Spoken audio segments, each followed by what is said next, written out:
Alright guys, I am here with an exclusive interview with the project lead for Sonic Legends. Care to introduce yourself, I guess? Yeah. Hi, I'm Scarly. I'm the project lead for Sonic Legends, and, yeah. What more can I say? I manage the project, I, do the level design for the game, and all that stuff. The level design's really good, I have to say. It's really... Oh, thank you. It's really smooth. Like, everything flows into each other. Yeah, that's a very important thing to get right, in classic Sonic. I've spent, like, a lot of time trying to, not perfect it, but, like, kind of match the original titles in that way. Yeah, not a lot of fan games get it right, but Legends so far has got it right. Speaking of Legends, that's why we're here. Woo! Basic first question. No. How goes development on Legends? Like, how's it going? What if I told you I was working on it right now? On the side. So, if you've seen the CGS trailer back in November, you might have noticed a lot of new stuff that we've been adding and like changing across like the two zones and even beyond that. Yeah. We've been kind of like jokingly dubbing it the rework era, reworked it again award, stuff like that. But what this actually means is we've recently actually finished the move from the older version of Harmony that we've been using for the trial version and the alpha demo, and we are now on the latest possible version of the Harmony framework, which features a lot of improvements to the character controller, debug features, stuff like that.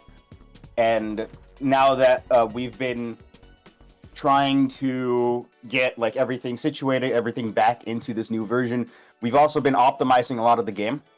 So currently, Sunrise Gate, Act 1 and 2, they had a lot of what you call like layers. So you have like asset layers, object layers, stuff like that. Yeah. And that was tanking performance a bit. I've noticed, especially on lower end systems. I did encounter like stuttering once, and it was when I entered Act 2. Like, I jumped and then it lagged for like a bit, so I did notice there was some stuttering. Did you so happen to jump on a poly platform by any chance? Did you have like a bubble shield with you? No, it was like the second I entered Act 2, it was like the little slope. Like, I jumped and then there was like a slowdown. I don't know what it was, but that's like the only that might have been okay. No, that might have been fixed already. Because I did notice a lot of people reported during trial, like, oh, if I use the bubble bounce on like one of those polygonal platforms that you can like roll onto and like jump off. There was an issue with the bubble shield specifically, where if you bounced on it, the game would effectively like either slow down because it didn't know what it wanted to do with the angle Sonic was at, or it would just freeze outright, which we did fix. The bubble shield later is too on. powerful. I think Bickrybox actually mentioned it in his video, which is really funny. It was literally the night before, like after we fixed it, it was brought up. Oh my god, Bickrybox. Is that how you say his name? Is that how you? Yeah, I don't know how other people say it. That's what we've been saying internally. I've been saying Bickrybox. I don't know. It's whatever. That dude's like huge inspiration for my content. Everyone's probably seen that. That's really nice. We were really surprised to see Legends get brought up in that video. Yeah. Well, it's nice to hear that development's still happening. And I did see that you guys retweeted the CGS like trailer recently, and I was like, they might be cooking something. Yeah, it's just it's just for people who haven't seen it. It's like, hey, remember we exist. We're still working on this. Yeah. We just don't really have much of anything to show right now because we're just working on the game. My mindset generally for updates on socials and stuff like that is, if we have something, we have something. If we don't got anything, we don't got anything. This will definitely be good to show people that you guys are not dead. Yeah, we sometimes just retweet old stuff to just show like, hey, we're not dead. We still exist, without having to say that every like 2 seconds, basically. Yeah. There's a lot of projects where like, we're not dead. Here's like thing that is like barely worked on, and we just did in like 2 seconds just to show you that we're not dead. It's kind of nice that you do that, because there's some projects that do that, like you just said, but also there's some projects that say that they're working and then they haven't posted in like 2 years, so no one knows if they're doing anything. That usually means they're not actually doing it. That's speaking from like personal experience with other projects I've seen, where I wasn't deeply involved with, but like I just did like beta tests and stuff like that. Yeah. Well, nice to know it's not dead. Mm-hmm. I've got another question here. You'll probably know how to answer this, but like, how did Sonic Legends get started? Like, what's the story behind that? Because I know it started in 2017. I love telling the story. So back in the story actually doesn't start in 2017. Rather, it starts in 2016, right after the announcement of Sonic Mania. I remember staying up 4 a.m. The announcement was made. I got a noise complaint from that. Because Mania was not just a turning point for the Sonic community as a whole and for the series, but it was also a turning point for me personally, because the people who were involved in the development process of Sonic Mania, they also started out with like fan games and stuff like that. You have Retro Sonic, which turned into Retro Sonic XG when that merged together. And then you had Nexus on the side, and then those three merged together to form like Retro Sonic Nexus. And then CD 2011 came out, and that project just kind of like phased away. So one of those three, Sonic Nexus, was a big reason why I started like doing fan game, like development stuff. I knew about the scene, I knew about the games that were being made here and there. Mind you, this was like 2006, 2007, so it was like old like Click Team games, like Sonic Turbo. But Nexus was really the turning point where I at first I thought that was an official title when I played that demo in like 2009. But then I found out it wasn't, and I was just blown away. And that was the demo that was running the Retro engine as well. And the person who did the design for that, the project lead for that, Brad Flick, he also went on to work on Mania. So Mania is just generally a really important title to me, because like it feels like I've seen these people grow to where they like got, basically, from doing fan game stuff to the official titles. Yeah. And that's something that's an inspirational journey, not just for the people who were involved in creating those games, but for someone like me who was watching them from the sidelines for a very long time. But to go to the actual point you were asking about, when Mania got announced, a lot of people started making fake mock-ups and screenshots and stuff like that. And I actually ended up being one of them, and some of my hoaxes became really popular around like social media and stuff like that, to the point where the Sonic show, when it was still run by like a community and not like one guy, one of the people who were involved with that actually posted one of my hoaxes on their Facebook page. Oh. Which was really cool. And it got a lot of traction through that. And what was very peculiar about that screenshot specifically was that it wasn't really a zone from an existing Sonic game, because as of course you know, Mania remixes like official titles, and that brings them like new assets, new level design, stuff like that. Here I was putting like an edited Mania Sonic, which we didn't even have the sprites for at the time, so it was just like an edit of like Sonic 1 sprite that someone made like at the time, and I plonked them just straight up into Gus Planet Zone from Sonic 1 The Next Level. Oh. Yeah, and apparently that got a lot of traction. And then I kept doing it with other zones, so eventually you had stuff like Titanic Tower from before the sequel. I did one of Project Survival that was a demo from 2016. Because I was a beta tester for that project, so I had the assets directly before the game, like the demo came out.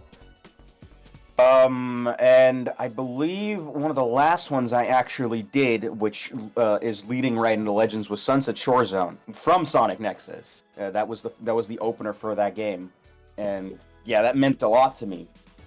So while I was doing that, I was showing those off in the SFGHQ Discord server, and someone came up to me and was like, "You should just actually make a whole game based around it. Like, it would be cool if someone would make a whole game based around this." At the same time, I was also working on some sort of like an in-joke mod for Mania when that eventually came out with a few friends, and then they were also saying like, "What if we just add this zone from this game randomly?" And it was funny, it was cool, it was quirky, it was really corny, obviously. But I thought I could do more with that. So some of the people who were helping me out on that mod, we actually formed a proper team and we started working on Legends in I started working on it in late 2017. Effectively a month after the PC version came out. Because Mania got delayed from August 15th to the 29th on PC so they could add the Denuvo. But basically, I bought that, I 100%ed it in a night, and then I started modding it.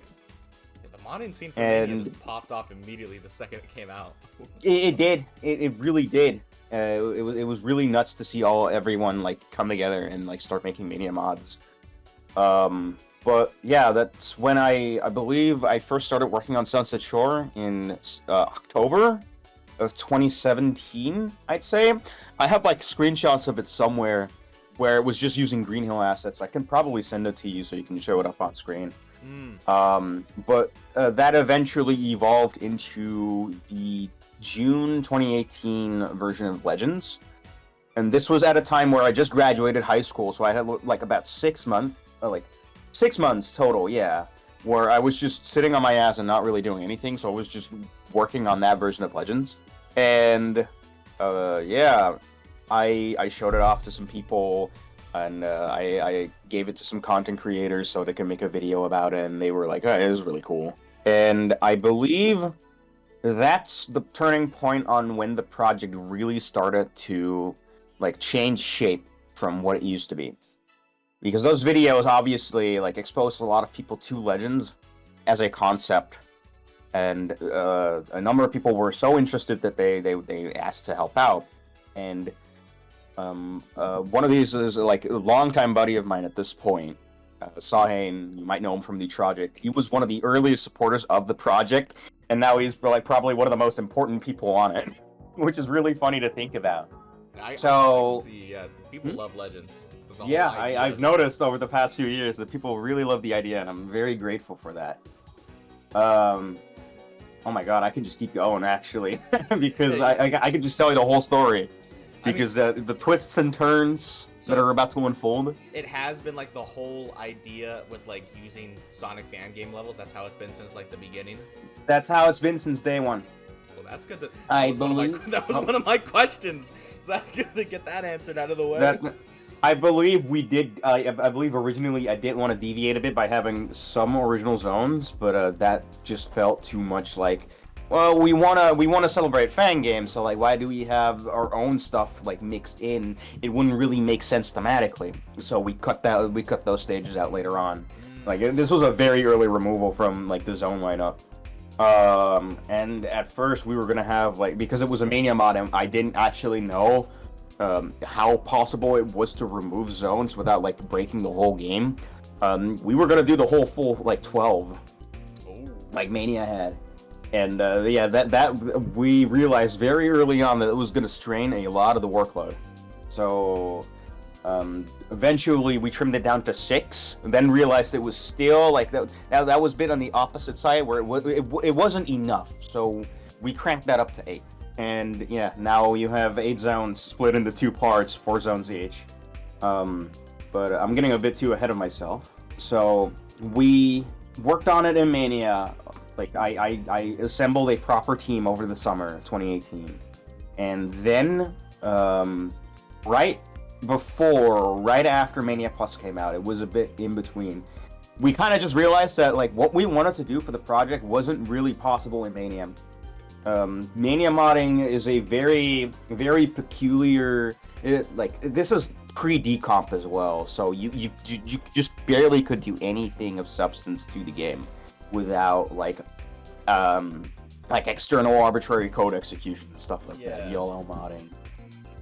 So what we wanted to do was proving too much for Mania to handle, so we were kind of going back and forth on what else we could do, because we still wanted to work within the retro engine, because that's just what we were used to. And I believe we decided to work on Legends in Retro Engine V2, which was the one that was used in Nexus back in 2008. Because that was the one where there was actual proper script decompilation, so we could easily insert our own code. that proved to be just as difficult without a decompilation of any kind, because we couldn't get the game to run in widescreen. That's it was hard coded. That was hard coded into the engine, and that wasn't that issue wasn't solved until the decompilation for that version came out. And I believe at this time, the Sonic Chaos remake demo came out at Sage 2018, which was running Crimson Engine. And I believe we contacted one of those guys. So like, hey, we're struggling with Legends. Can we like throw the game in the Crimson Engine? And they just immediately accepted it. Like we started working on Legends in Crimson Engine for a solid year or so,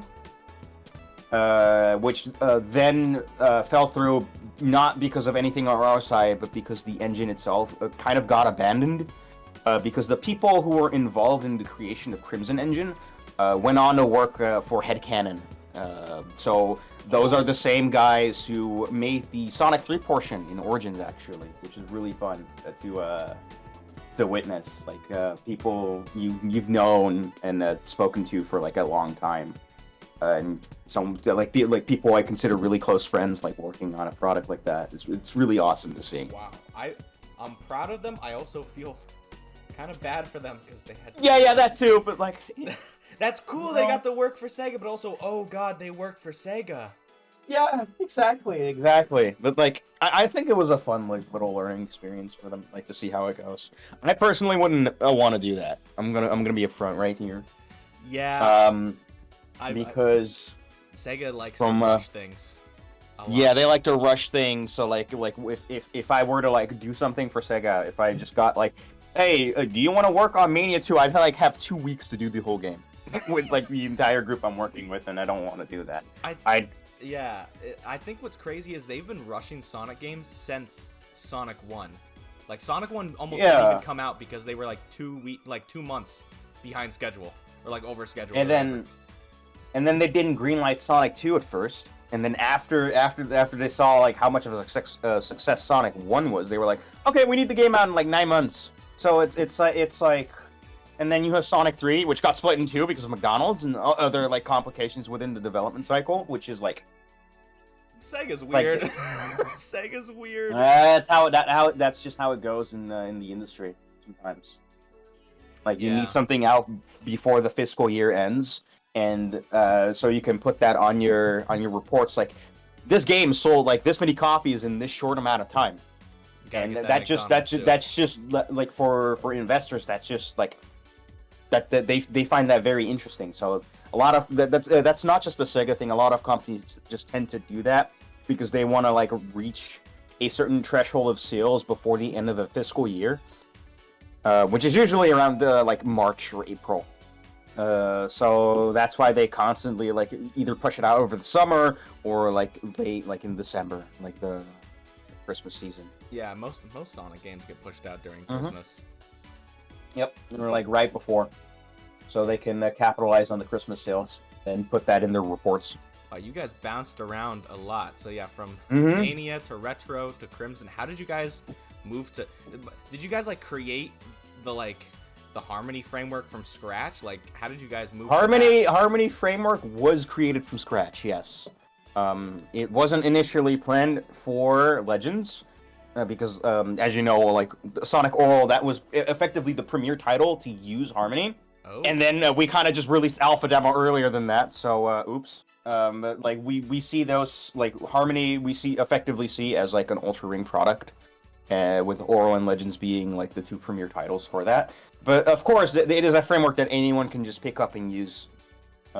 We've made sure that it is open source and that we aren't like gatekeeping any features, stuff like that. But I actually before Harmony, there was still like a few more things. Like we jumped when you say we jumped, like I mean like we jumped around like a lot because after Crimson went through, like after the Crimson project fell through, there was another one being worked on. That would have compatibility with like stuff like RSDK, and those people ended up kind of ditching me midway through, and they didn't tell me about it until like half a year later. So I was pretty upset. What the fuck?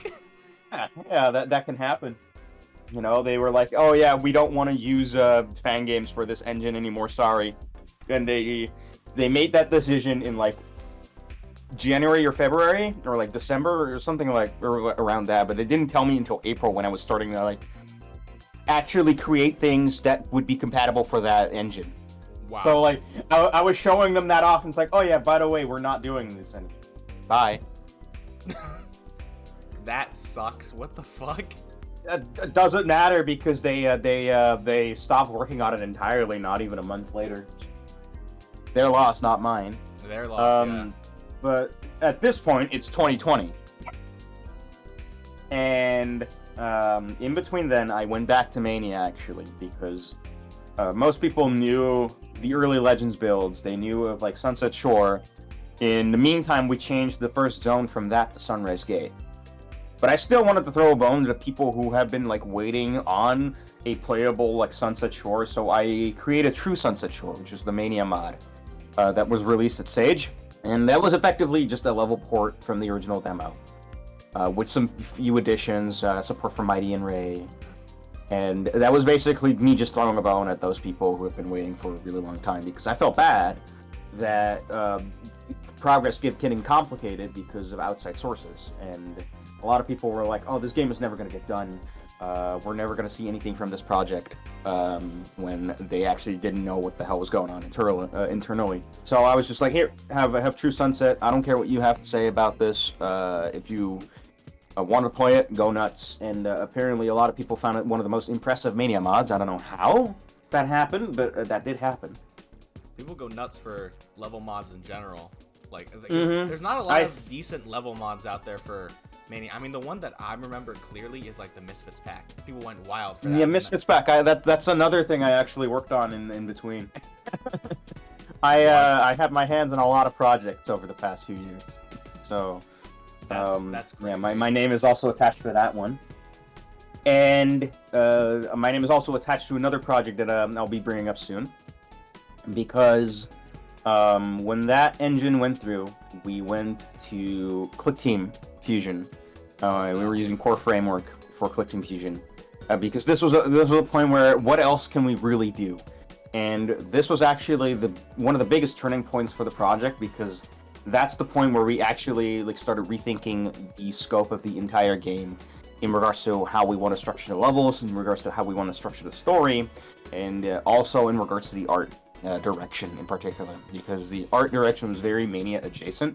At the time, it was almost directly like ripped from Mania. A lot of the assets were actually reused from it as well. And this was at a turning point where we're like, okay, if we really want to stand out, we got to do some original stuff, and we really want to make sure that we can hit the right spots for people. And I believe from what I remember when we started doing that, and this was 2020, 2021, around that time. We were still working on Sunrise Gate, at least I was still working on Sunrise Gate, and like some people were doing assets. And we basically decided to like take Sunrise Gate, like what we had there, basically make it our control group for the rest of the game. And basically make every single stage like the important aspect about having a stage from another product or fan game or like whatever is that they still need to look recognizable.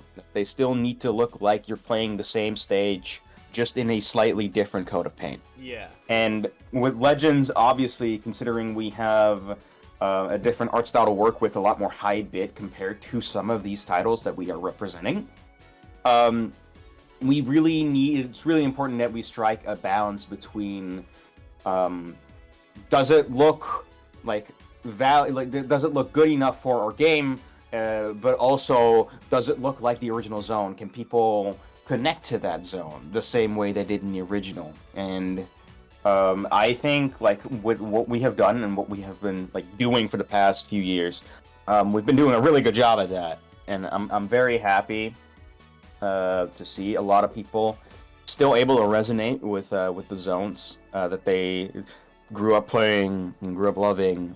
And I think that's probably more important to me than anything else in this game, is that there is stuff for people to resonate with. Yeah, I'm telling. When I saw Sunrise Gate, When I saw Sonic Legends for the first time and I saw Sunrise Gate, I jumped out of my chair and did like 10 backflips. I was like, yes! Finally!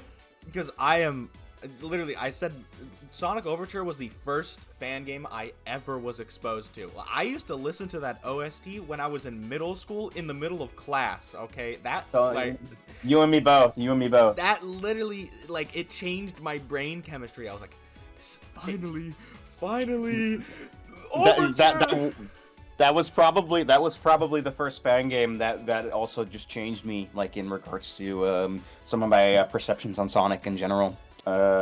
Because I actually remember when the demo came out in Stage 2014, it was Act 2 because they split that in two for some reason.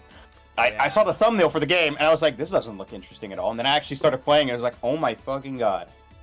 this changed my entire perspective on 2D Sonic as I knew it. Just boom. Because this was like pre Overture Scarly. I was a Sonic Force show. I'm not kidding. This is something I don't tell a lot of people, but I used to be one. Yeah. And then when that came out, it's like, wow, I don't have fun with this anymore. I don't want to play with you anymore. It's like that really changed how I perceive 2D Sonic as we know it. Yeah, Overture.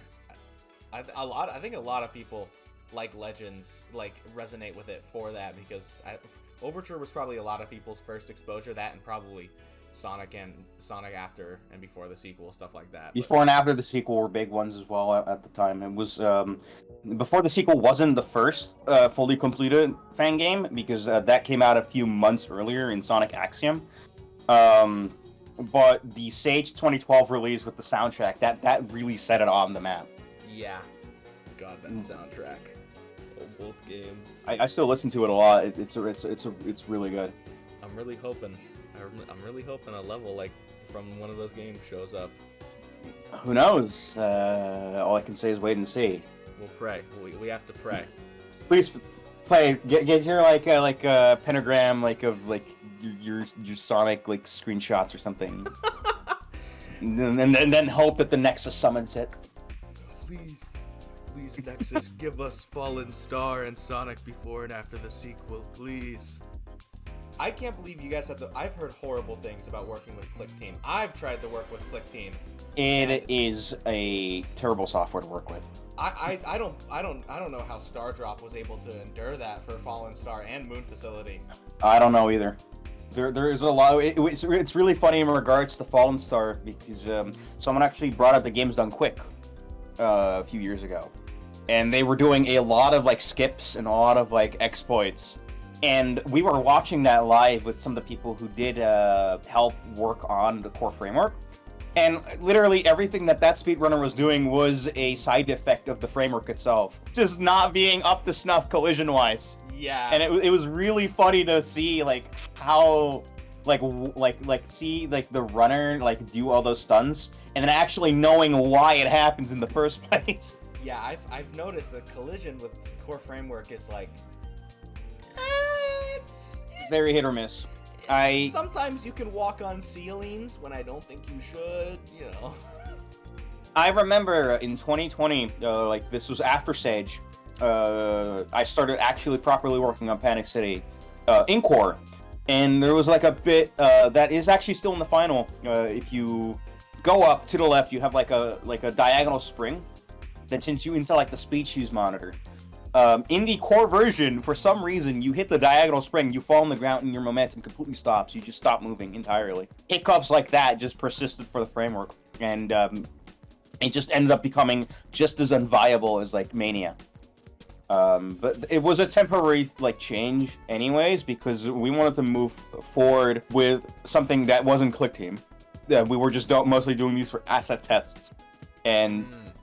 Just making sure we have something tangible for people to show off. I think around 2021 actually, it was 2021. I was still sort of involved in Sonic Galactic. I was actually one of the few people who helped kickstart that project, which is really, yeah, it's still kind of insane to see the popularity of that project and like seeing a lot of the stuff that I helped conceptualize, like, be, like, adored by a lot of people. That is on Sonic Galactic's on my list. It's probably the next video that I'm doing after this. Ooh, that's very interesting. I can't wait for that either. I haven't been involved in that project for a solid while because I've been focusing on my own stuff. Shout outs to my homeboy Lilac though. You're doing good. You're doing good with your crew. But I was still working on that, and we decided to give Hatch a bit of a shot. And then that also kind of went nowhere because a lot of the development tools were kind of not really behind closed doors, but we didn't really know how to use them properly, and we didn't really have a lot of help in regards to that because one of the main developers for the Hatch engine ended up leaving the project to work at Evening Star for a bit. Oh! Yeah, because the guy responsible for the engine ended up working on Penny's Big Breakaway, so he was unavailable at the time, and probably for the foreseeable future. So yeah, we kind of were just left okay, we're just not going to do this. And then we finally stumbled across GameMaker. At first, we were going to use Harinezumi framework, which is a far offshoot of a multitude of GameMaker Sonic frameworks, including Gmate, including Flicky. Harinezumi was basically the newer version of those two, and that was going somewhere, and those builds actually got leaked out by some disgruntled individuals. Learned recently there was a dispute over some asset usage. During development, someone left, and they were like, "Don't use our assets," which it's fair, Some people just are not proud of their work and they don't want to be seen. Yeah. We changed it, and then I believe they thought that we actually were still using it, which is very unfortunate. But my DMs are open. If anyone is watching from that group, just talk to me and we'll figure something out. But yeah, that resulted in stuff getting leaked out. But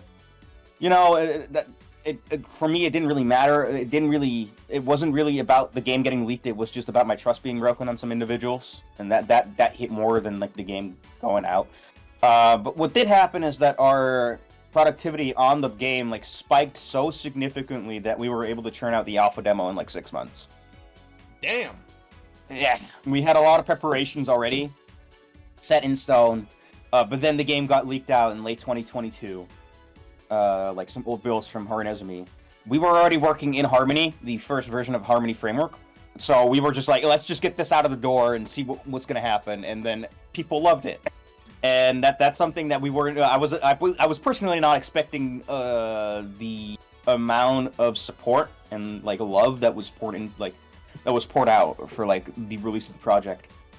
Because literally the year before, a lot of people were just why is this project not dead? Go do something else. And I think it's just important for people to if you have something that you're really passionate about and you really want to see through to the end. Stopping it at such an arbitrary point for no reason just because people are telling you to stop, that's stupid. I don't think anyone should be doing that. If you want to devote your time on getting this through, you need to go. You need to see this through. You need to do it, because that's how you have a game that endured for so long with so many hiccups and still turn out the way it did, where you have passionate people working on the game, passionate people excited to play the full release. And just the fan art and all that stuff. It's just amazing to see the outpouring support that we have on the project. Yeah. And that's basically where we're at now. Well, it took a while to get from the beginning to the end. God, that's a very convoluted story. You guys had to jump through 7 hurdles. Mm-hmm. Moving from that's how fan game dev can be sometimes. Every project has their hurdles that they need to overcome. And some are less than others, and that's just how it is. That whole story answered a couple of the questions I had written down too, the zones and stuff. But you said there's 8 zones that are going to be in total. Yeah, 8 zones in total. So what? And you said it's split. So what? 2 chapters, 4 zones each. 2 chapters split in 4 zones. So chapter 1, we have Sunrise Gate, Bronze Lake. Panic City, which is the 4th zone, and then our 3rd zone we haven't disclosed or anything like that, and probably we're gonna keep that secret until Part 1 releases, because that's gonna be the zone that's gonna click with people the most, and that's what they're gonna realize, like, oh shit, this is really just a fan game about fan game zones, and that's something that we don't really want to spoil.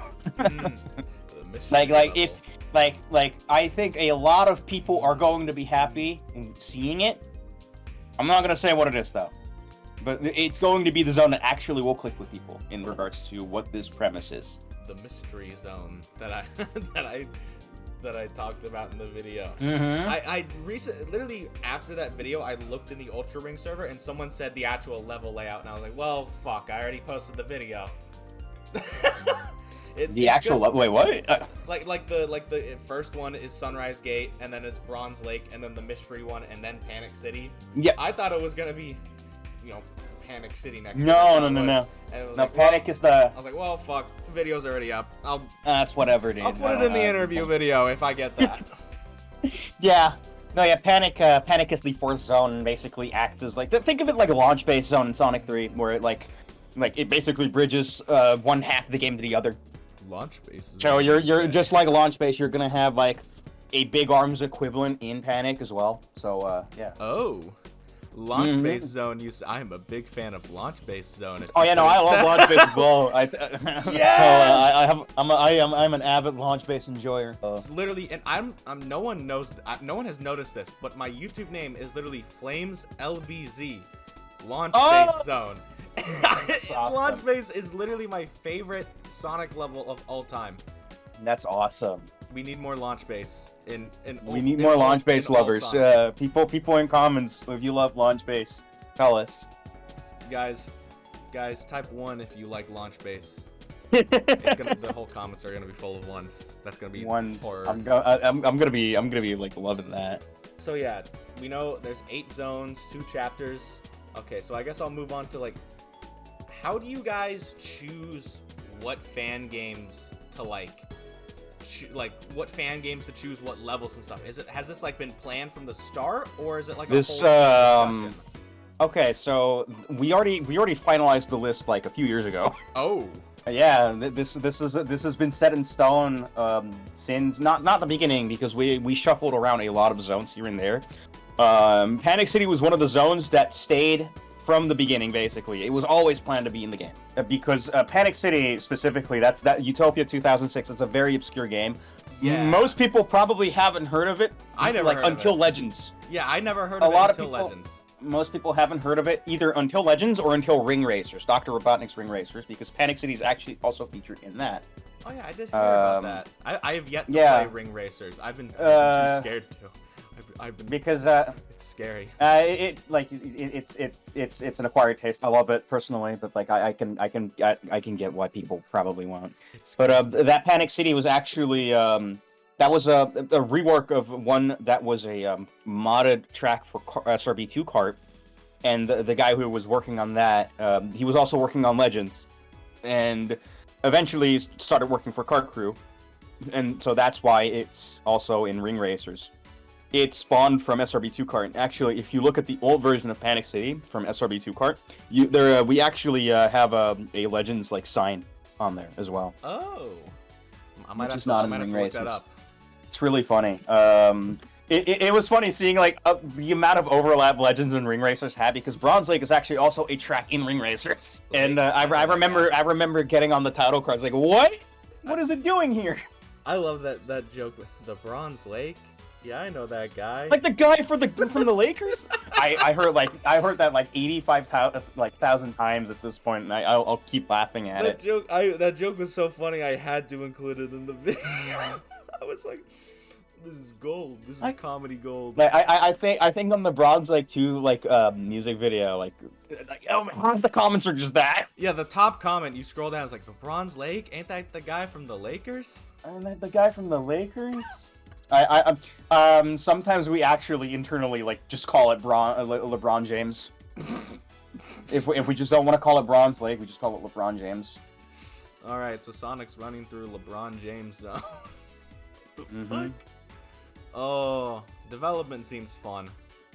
That's funny. Oh, it absolutely is. We're for the most part we are on the same wavelength internally. We all almost always have some disagreements on certain things, but we always seem to work that out, no problem. You know, that's just par for the course. I might have a vision for something that doesn't really line up with how we should do things, and that's fine. You know, I think that a lot of people in like a leading position should consider other options that aren't just their own, because then you're gonna have a very linear, very boring development cycle, because you just want people to do what you want to do and not even consider options that other people have to make the game a better experience in general. And this is something I've always stood by from the day I started. This isn't just my game, this is the game that Ultra Ring is making, so everyone involved in the group is involved in making the game, and not just me. And there's a lot of the stuff that we did in the reworks that were ideas either by me or by another party that were or merged or tossed around. You know, sometimes you have an idea that doesn't really go through, and that's okay, that's fine. But what I think is more important is to consider options that aren't just your own. Yeah, I get that. So I've talked to a lot of fan game devs recently. What is it? I just somehow me interviewing Misty has gotten me deep into talking to a bunch of Sonic creators, and every time I talk to one, I'm like, we're using the exact same brain cells. It's like, that's awesome. What? I can tell we're using this. We're on the same wavelength as well. I also get the whole thing as being a leader. It's not really. I mean, it's kind of publicly out there, but no one really knows. I'm working on my own game, not a Sonic fan game yet, but I'm working on my own video game. So I know how being a leader is stressful as hell. It absolutely manage is. Everything, all that stuff. It sucks. Constantly have to be on everyone's ass. Well, yeah. not constantly. It's more important to ask them how they're doing rather than, hey, you got thing done? Yeah. Because they're just people. At the end of the day, we're all just people. We have our own lives. We have our own things to deal with. We can't always just work on a fan game that we're releasing on the internet for free every waking second. You know, people have school or work or other things that they need to be doing. And I think that's something that probably also isn't considered as much, that people have lives. Yeah, that's the most important thing. It's it's a fan, even fan game development, it takes time. Yeah, even if it takes 1 or 2 years or 7 or 8.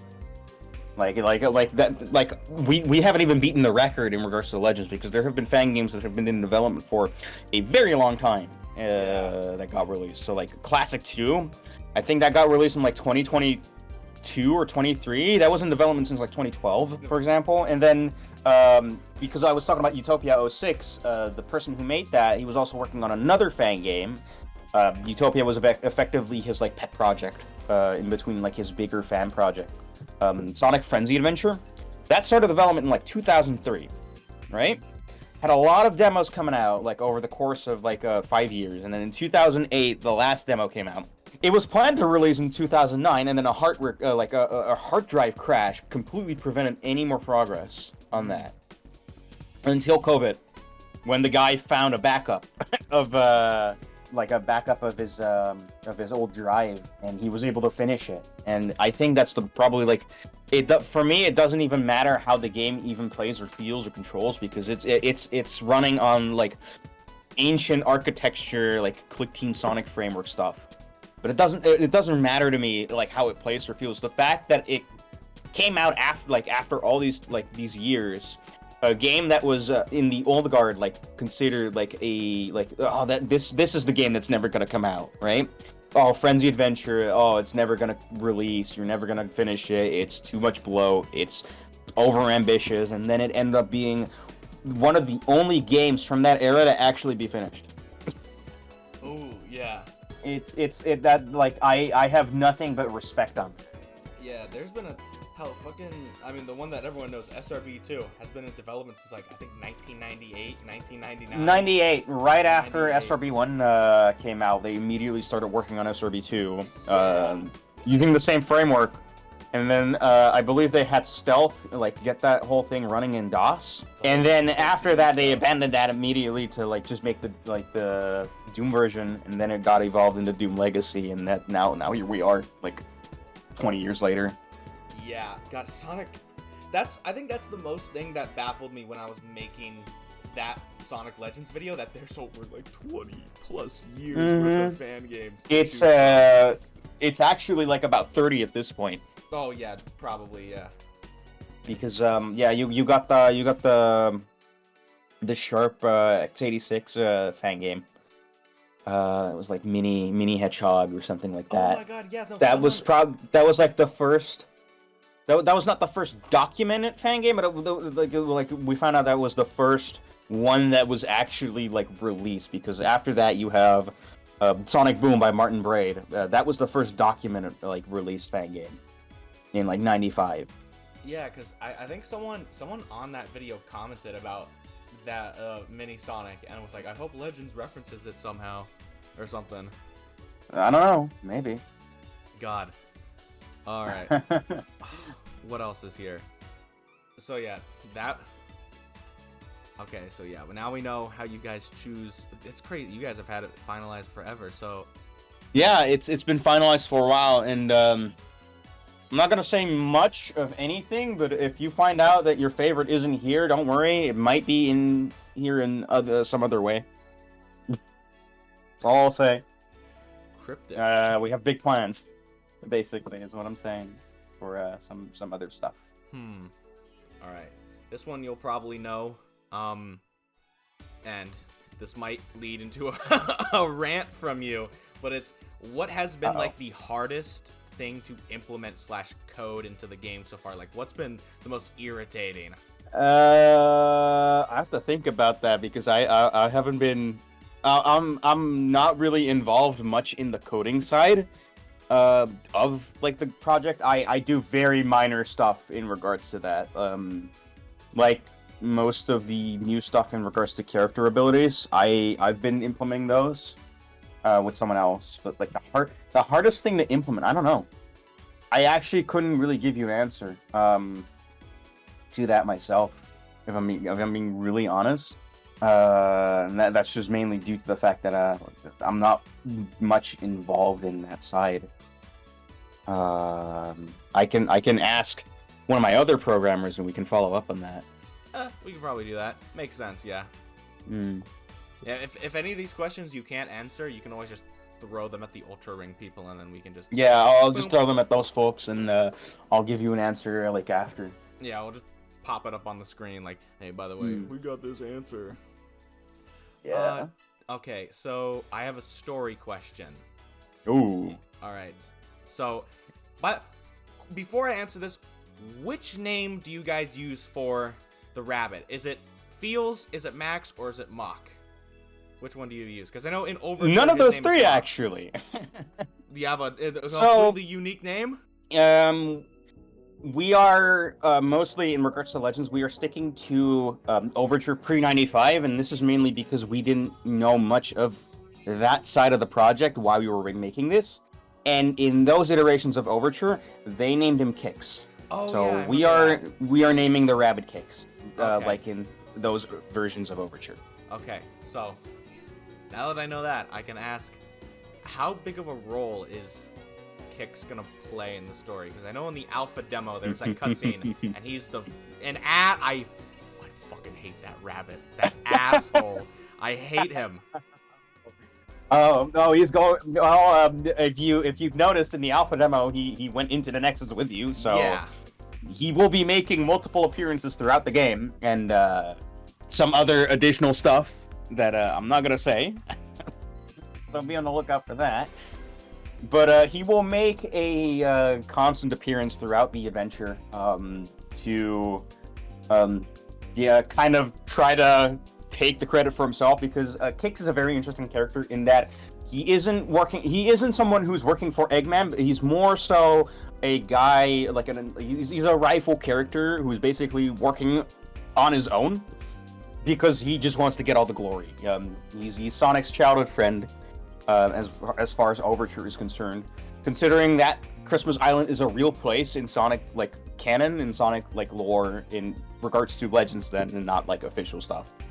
Yeah. Overture is sort of hinted at to be part of that chronology, so that's why you have like the fossil fireworks that come out of Badniks, and that's why the capsule also has like the fireworks come out. That is fossil, which was an Overture thing that we basically adapted into Legends.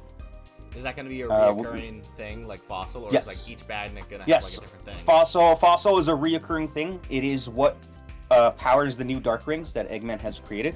It is effectively the source that powers Dark Rings in Sonic Legends. So like the battery rings that you pop out of Badniks, if you play Trial and you see like one of those rings pop out of a Badnik, it eventually explodes. That's the fossil releasing from it.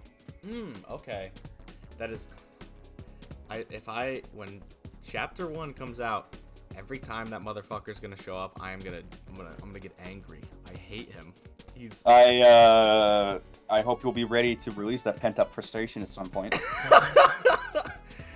I don't know why I have such a hatred towards. He's just annoying, especially. He's just a menace. Especially in Overture 95, he's even more of a menace. He's just going ahead of you, making fun of you. I watched there was like I said this before. There was like a commentary that had like story behind why they changed it to Mach, and it's like literally Mach speed. Also, he mocks Sonic. So yeah, that is true. That does make sense. I'm so ready to yell at him. Oh, you're gonna have to be ready, because we really want to make him like a very like also a very comical character. Like, yeah, it is important that like the game has a bit of like a sense of humor in that regard, and I think he's gonna be like a funny guy to hate, to laugh with. Yeah, I guess when things don't go his way. I'm gonna fight him. Because yeah, if you've noticed from Trial, like Sonic and Tails each have different reactions to him, and that will follow suit with Amy and Knuckles. So like each character has their own dynamic with him. Knuckles better fucking punch him square in the face. He caused. We had a really funny idea for Knuckles. I don't know if I want to spoil it though. Literally, he made Tails eat dirt and then cry. When I saw that for the first time, I was like, "What the fuck?" He's like, yeah.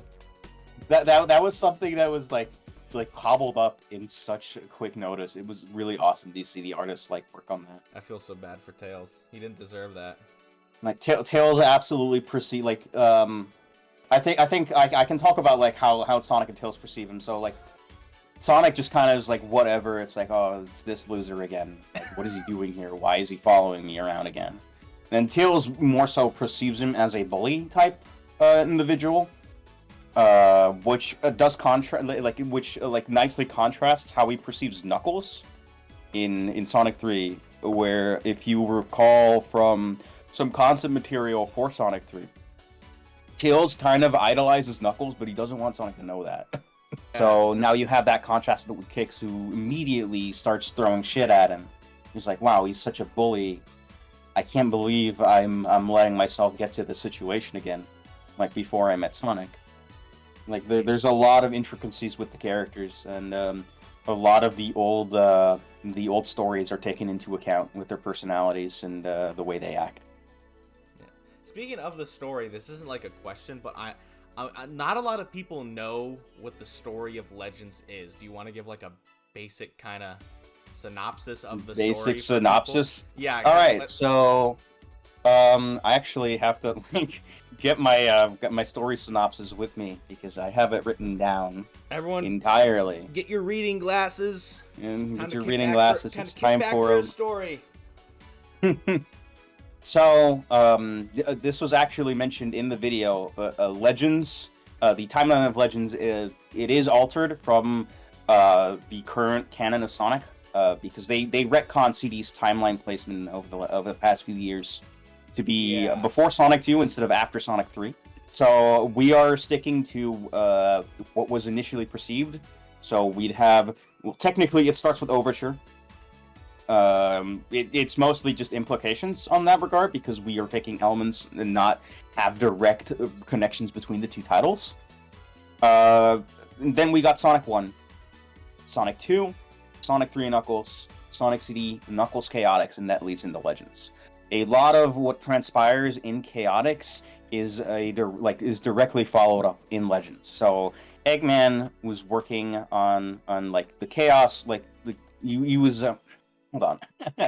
Eggman was experimenting with chaos rings and stuff like that in Chaotix. He really wanted their power, because they had deeper connections to the Master Emerald, and Eggman figured if I can get my hands on them, I can have a backdoor to it directly. He basically wanted to follow up on his failed plan from Sonic 3 of obtaining the Master Emerald for himself. In Chaotix, he creates this new energy source called Dark Rings, which are the replacements of animals, which he initially just put in robots just to get Sonic's attention, because he's a guy like that. He just wanted to dick around and fuck with Sonic, so he trapped animals inside of robots. And my personal headcanon is that by the time CD happens, he kind of realizes that it is an insufficient power source to keep maintaining his robots. So for CD, he decided to use the flora of Little Planet instead to power those robots, to power his Badniks. And by the time CD ended, obviously, Little Planet is gone. He can't really use that as a power source anymore, so he was just like, no, fuck it, I'll just make my own. And that's where we're at with Dark Rings, which are the sometimes brown, sometimes gray rings that you see pop out of Badniks and Chaotix. And also the rings that are powered by the bosses in Chaotix, which are the bigger sized variants. It is also the one that is powered up by Metal Sonic at the end of the game. Like Eggman basically strips out ring energy to create those dark rings. And they're entirely artificial. Like man-made, constructed by Eggman. But he ran out of, by the time Chaotix ended, he ran out of those resources. And with Little Planet not showing up for another, half year, he decided to do the next best thing and mine out Christmas Island again. Now, the original plot synopsis for Overture actually started with him doing exactly that, to mine out another sort of MacGuffin for that game. Which caused a lot of tremors and a lot of earthquakes to surround the area. Flood waves as well, if I recall. And in regards to Legends, this picks up as a distress signal. So Sonic, Tails, and Amy set out to investigate what is going on Christmas Island. And they eventually discover Eggman doing his stuff. Knuckles, however, he's there on his own volition, doing his own stuff. And this was mainly due to the reading from the Master Emerald being like, shit dog, the emeralds might be in danger, you might want to check this shit out real quick. Angel Island was in close proximity to Christmas Island anyways, so it wasn't difficult for Knuckles to just get off the island for a bit just to investigate what is going on. And if you played the alpha demo, you know what's going to happen after that. Just leaving his post immediately just caused the biggest ramification since Sonic 3. Opens a whole fucking wormhole. Yep. So, yeah, that's basically the leading up to the inciting incident of Legends. Eggman creating the Ultra Ring, obviously, thanks to him being able to obtain a Chaos Emerald. We were thinking about having the old canon be present where each island has their own set of Chaos Emeralds. So Christmas Island has no natural Chaos Emerald set. However, South Island only has 6. And if even one of them disconnects from that island, it starts sinking in the ocean, for example. And then West Side has its own set of 7, and the Angel Island has its own set of 7. So Eggman, in this instance, he was able to nab the set from Angel Island, use that to power the Dark Ring he was experimenting on. He's like, this is even greater than a Chaos Ring. I'll call it the Ultra Ring. Stuff like that. Oh, Ultra Ring. I wonder where else that's used. I wonder where the name came first before the name of the object came before the group, by the way, because before we just dubbed it as Legends Team. But I like the name so much, and it made sense with what we were doing, and we're just like, you know what, we'll just change the group name to Ultra Ring, because we are effectively like just a circle of people working on like free games. Yeah, pretty much. It works. It just somehow clicked together. But yeah, the Ultra Ring was effectively like the artificial Chaos Ring that he created using a Chaos Emerald and a Dark Ring. And Eggman actually has been able to read up about the Nexus through ancient ruins, like through some ancient like artifacts. Something that will happen if the Chaos Emeralds come in contact with too much danger for like the Prime World to even handle. And he wants to experiment with that. And somehow that involved the Master Emerald, something he was never expecting. The alpha demo cutscene doesn't really do it justice. We are planning to rework it properly. So we want to have all characters present on the scene, obviously. So one of the earliest storyboards actually involved Knuckles arriving there, and he sees the Master Emerald getting ripped right out of the Hidden Palace, and he's just latching onto it well into the cutscene, going into the Nexus, and he somehow he detaches from the Emerald. So he would be so frustrated going into Bronze Lake. And I really can't wait to see how that goes. God, Knuckles, he can never catch a break. No, Knuckles absolutely cannot catch a break. Sonic, Tails, and Amy, they just want to find a way out of the Nexus, like a safe way to escape the realm and get the Chaos Emeralds while they're at it. Knuckles just wants the Master Emerald back, and Kix just wants attention. And that's why he's constantly at odds with the characters. Another thing with Legends that we are emphasizing is the teamwork between Sonic, Tails, Knuckles, and Amy. And this also contracts heavily in Kix, who works alone. I didn't even know that. That's neat. So like he's already outnumbered by that fact, but he's still just doing it because he wants to like be known as the savior of like the Nexus or something like that.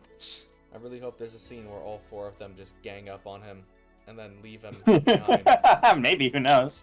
Let me think about this. Hold on. Let me see if there was anything else that I had. That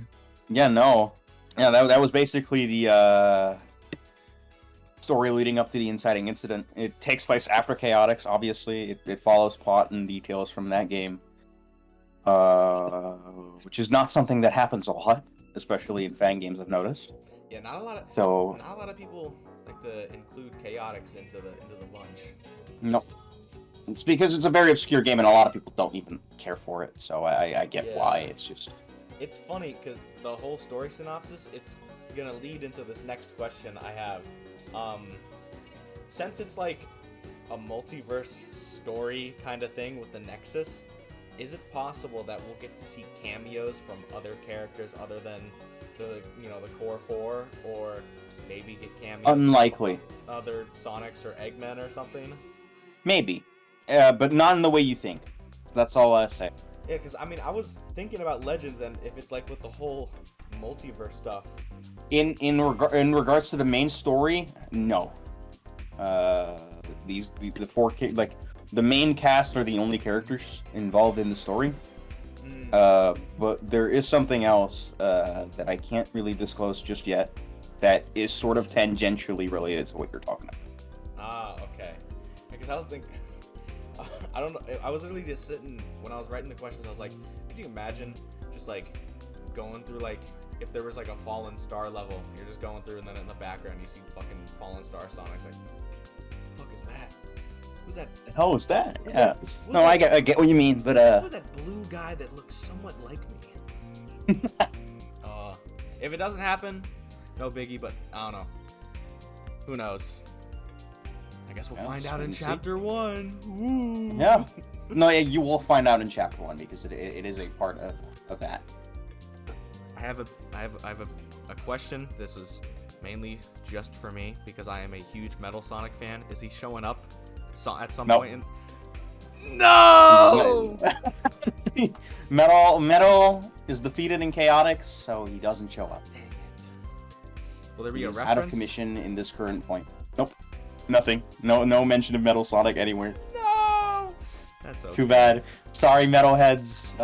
Better luck next time. At least we have a lot of other fan games with metal. Mm-hmm. A lot to sink in for the metalheads. That makes sense though. Yeah, Metal Sonic was defeated in Chaotix. Chaotix, yeah. Especially when he did the big old Metal Sonic Kai fucking form. So it's natural that he would be out of commission. I did want to speak on that real quick, especially because I pointed it out in my video. Is the first boss, the purple one, is it inspired by Metal Sonic Kai and then also the fucking nightmare weird creature from the concept art? Yep. It like when the boss was created, it was directly inspired by Nightmare 13 and Metal Sonic Kai. Like those were basically just the amalgamation of the two. You can especially notice it in like the way the boss like just looks, the teeth and like the shoulder pads. Yeah, they're very evocative of Kai. I think in one of the descriptions it was like stated that it was literally made out of parts of that, but I'm actually not sure if that's still. I mean, honestly, if that still is the case, it would make sense because he exploded, and then I'm pretty sure Eggman wouldn't want to waste all that free metal. No, exactly. But the design is in fact based on Nightmare 13 and Metal Kai. We actually have names for all of the mechs, and this one is actually called Enemy 13, like the little homage in reference to the little demon with his. Thank God he was scrapped. I don't think if I was a kid and I saw Sonic 1 and that dude was in there, I think I would have turned off the console. Maybe me too. I was pretty scared of everything growing up, so I probably would have as well. The guy's horrifying, especially with the hand dude. I have no idea what they were cooking up with the concept art. Well, the hand dude, I always thought like he would grab Sonic while he's rolling and then throw him out. He looks like the Hamburger Helper mascot. Yeah, kind of does. All right, I've got a couple last questions here, and then after that we can just ramble on, I guess. When I was scrolling through the Twitter for Sonic Legends, and I'll put the clip up on screen, but there's a clip where it's like, want to see how fast you can go, and Knuckles is there, but he's Urple. Why is he Urple in that clip? Was that just for why is he Urple? Why is he Urple? What happened to him? I think you know what? I'm just gonna go right ahead and say it because I think a lot more like we've already spoken about it publicly in our community server. But this is actually the introduction of character palettes that we are adding to the game. Ooh! Every character we already have the system for it and everything. Every character is actually like their default color right now is green, like it's like Doom or SRD2. I have seen screenshots of that, like green. I'm like, what is this? Yeah, Sonic is green and stuff like that. Sonic is now green. But yeah, what this entails is that every character has you can switch the color palettes, and this can be done in any mode. Because we've been changing the default palettes as well of every character, but if you're still like, oh, my Sonic isn't blue enough, you can just adjust it. We have a set of default colors that you can pick from. So if you want your Sonic to look a little more deep bluish, you can do that right out of the gate. I hope Blurple Sonic for is example. An option. I love Blurple Sonic. Oh, absolutely. That's I believe that's one of the We have a lot of cool palettes already implemented. I think there are like 64 currently in the game. Damn, 64. Yeah, it's a very easy process to do. Yeah, that would. I'm guessing some of them are probably palettes from other fan games and stuff. Some of them are palettes from other fan games. Others are references to specific like glitches and stuff. So like, yeah, you can probably imagine what you could probably imagine that. Yeah. That'll be cool. If I see Fallen Star or Moon Facilities palette, I'm gonna do 10 billion backflips. Those games have an attachment to Also, just Moon Facility's color palette for Sonic is like yummy to look at. It's very pastel. I would eat it. Right. Very, He looks very edible. Very yummy colors. You'd find him in like a bakery. It's like here's your Moon Facility Sonic. That will be $5. Oh, yummy pastel colors. Rubs my fat tummy. Where did Moon Facility Sonic go? My Moon Facility Sonic shaped neck. I don't know. Oh my god. Oh my god. And then Awesome. So I got a little important question, and this is I'm pretty sure this is what everyone's asking. Can we expect Chapter 1 by the end of this year or the start of next year? Like, do you have I would say next year. I would absolutely say next year to expect Chapter 1. Because, like I said at the start, we recently made a massive engine change. Like we moved to the newest version of Harmony that required quite a lot of porting to be done. So that kind of caused us to be a bit behind schedule, more than we actually expected. So I always been putting an estimate of like either the end of this year or the start of the next year. I'll just go right ahead and say that 2026 is my biggest estimate. I don't know when exactly in the year, but we are hoping to get it out in 2026. That'll be a great way to start the year. Like how Sonic Galactic started this year. Yeah, they had their demo out like January 2nd. I think it was supposed to come out earlier, but there were some bugs that came in the way. I think it's a good thing that they did because like the start of the year, everyone's already looking at their timelines and stuff like that. So I think it was the right call for them to like just have it out like right as the year started. I think that helped getting like a lot of attention as a result of it. Yeah, it definitely did. That shit blew up. It did. I'm really happy that Galactic blew up as big as it did. Are you? And it really feels like because like again like a few of us on Ultra Ring have worked on it or are directly involved with it, or someone like me who is literally deep rooted in the project. Yeah, that's the first I've heard of it. I was like, you're working on Galactic? What the fuck? Well, not anymore. I have been I've stepped down to focus on some of my other works. But the work that I did is still in the game. It's still in the demo, and there's still stuff that I was involved with that will be in future releases. So, yeah, I can't wait to see when those come out. I literally have no idea when. Are you playing Legends or something? I am playing the game right now. I heard ring. I heard a ring sound. I was like, I'm not going insane, am I? Too much you Sonic aren't. for my brain. I'm currently testing something out. Like I said, I was working on the game. I was doing some art passing stuff for Sunrise Gate. Because again, there was some stuff that needed to be done for optimization, so I have to re-art pass an entire act. I've got a question from my friend Lumi. They just wanted to know what has been like the favorite stage to work on so far that like you've revealed. Panic City. Panic City? It's been my favorite one to work on. Absolutely. Because that was a stage I was personally looking forward to.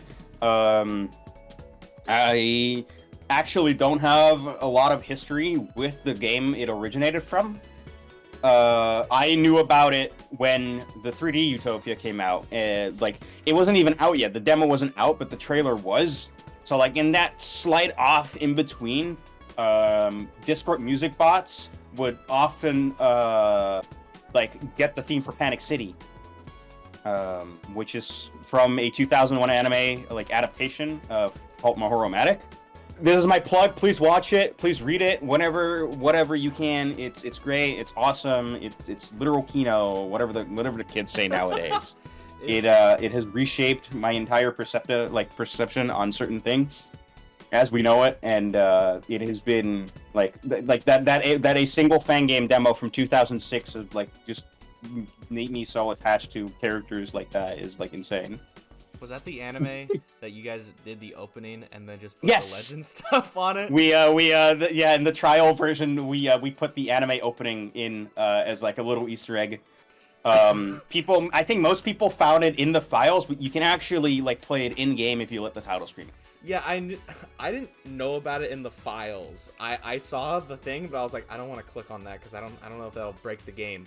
And then when I was getting footage for the Legends video, I was just sitting on the title screen looking at up something, and then all of a sudden I heard the music play. I was like, what the fuck?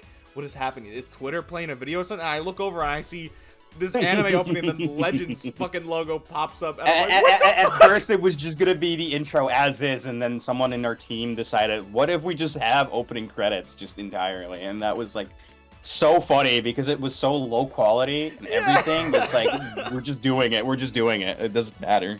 It was also the way it was like off center too. Like there was like it was in the left top corner. For Yeah, some reason, so it's because of like off. scaling issues. Some scaling issues caused that to happen. I think there was a fix for it that someone made. I need to check in on that, but we don't have a video to put in the game right now, so I feel like I might test that later. I feel like that just makes it funnier. That's like halfway off the screen. That's what just That is funnier, but I think it'd be better if we fix that for very specific reasons. I was just like, what the fuck is going on? What is this? And then that's when I was like, because the first time I saw the credits, I was like just letting them play out, and then when I saw that, that's when I realized Star Drop worked on the game, and I was like, what? And then I went back to the main credits, and I was like, god damn it, I can't escape this guy. I can't escape this guy. Yeah, Star Drop hasn't been involved for a while because like he's just effectively, as far as I know, moved on from like fan games. Yeah, I think they're working on their own thing now. But yeah, for the alpha demo, we had to make some promotional material, which unfortunately that did have been since replaced by some other artists, by another artist, Soneko, which is who is like very like recreating like specific like box art designs is kind of their specialty. Yeah, I think I've seen them on Twitter. I think I'm following them. Oh, that's awesome. Yeah, Soneko Gato, if you wanna follow them, or like I think they go by Peace as well. Yeah, they've like I think most of people know them from like their work on like recreating like certain box art styles, and that effectively is carried over into Legends. They're currently actually reworking some of the older art that we did to match the in-game designs more, because like currently it's just like, oh, it's just like the box art, you know, but it didn't really look like the art that we are presenting in-game. So we really want there to be synergy between external and internal artwork within the game, because like the character designs in Legends, they're various like specialized, I guess, in a way you could probably like say that. We've basically looked at an amalgamation of every artist who has worked on Sonic in the early works and basically just merged them into one. So Sonic specifically is based on Yasushi Yamaguchi's work during and after the development of Sonic 2 specifically. So like his stuff in like Sonic the Screensaver, and actually in some ways the way he still draws Sonic to this day are like closely looked at for reference for Sonic. Same with Tails, who is also mostly inspired by Yamaguchi's artwork, seen in late in Sonic 2's development, but also during like Screensaver and stuff like that. Amy, on the other hand, is mostly based on the sketches from the Poshino when he was working on CD. So we actually recently did change Amy's design slightly. I don't know if we actually posted that in the server. I think we did. Let me just check to be sure if we actually did. Yeah, I don't know. Yeah, we did. The new Amy sprite, we did post that publicly in the server. So her eyes are bigger, and she's just better proportionally. Because beforehand she was a bit too tiny, so animations would be a bit of a mess to make. Thankfully, not a lot of them were made at that point, so it's not a huge loss that she got a redesign. Sonic, on the other hand, is getting, like, because of his redesign, some of his animations are getting reworked right now. I absolutely love his walking animation, and I cannot wait to show that off later on. That's the one thing I loved about Legends was the animations. I know that VGF's working on Legends too. I love. I think he recently departed from the project actually, because he was just busy with other stuff. Probably college. Probably, yeah, I think it's college. So yeah, our sprite artists consists of Joshy Flip from Sonic 2 Time Quest fame. We got Pebble, who also did work on Galactic animation stuff. We have Lou Player, who you may have seen on Twitter with some of his artwork. He also made Till's Picross, and has also been he was also involved in Misfits Pack previously. And those are effectively our all-star cast. Oh, and there's also some other people that I want to shout out, like Beta Nexus and Dave, in regards to the sprite art, and Oct as well, who is mostly working on the Any animations. So it'd be a massive disservice to not shout him out on that. We're excited for them.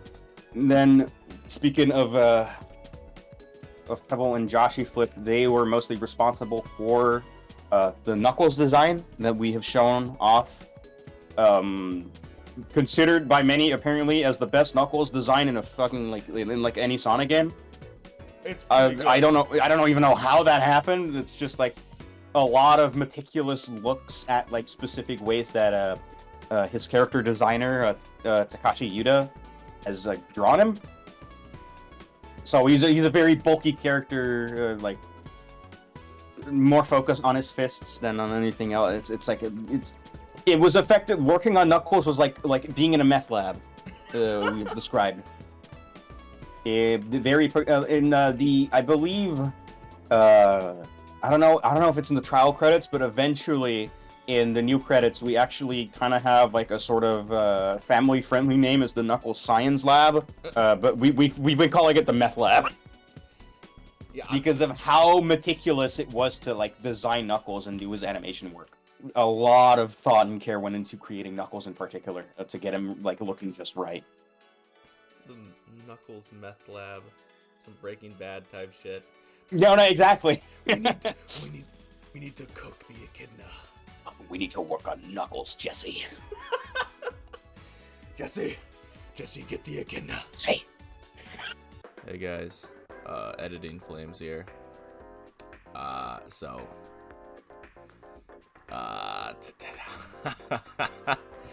Obviously you've seen that this interview's been going on for a while, and having to do all of the profile picture, jumping up and stuff has been a little annoying, and it's becoming tiring, and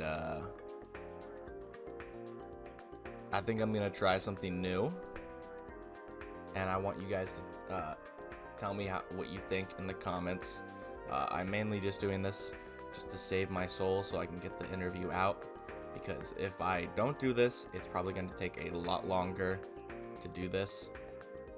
So I'm just going to have it be a lot more simple than how it is before, and then I don't know,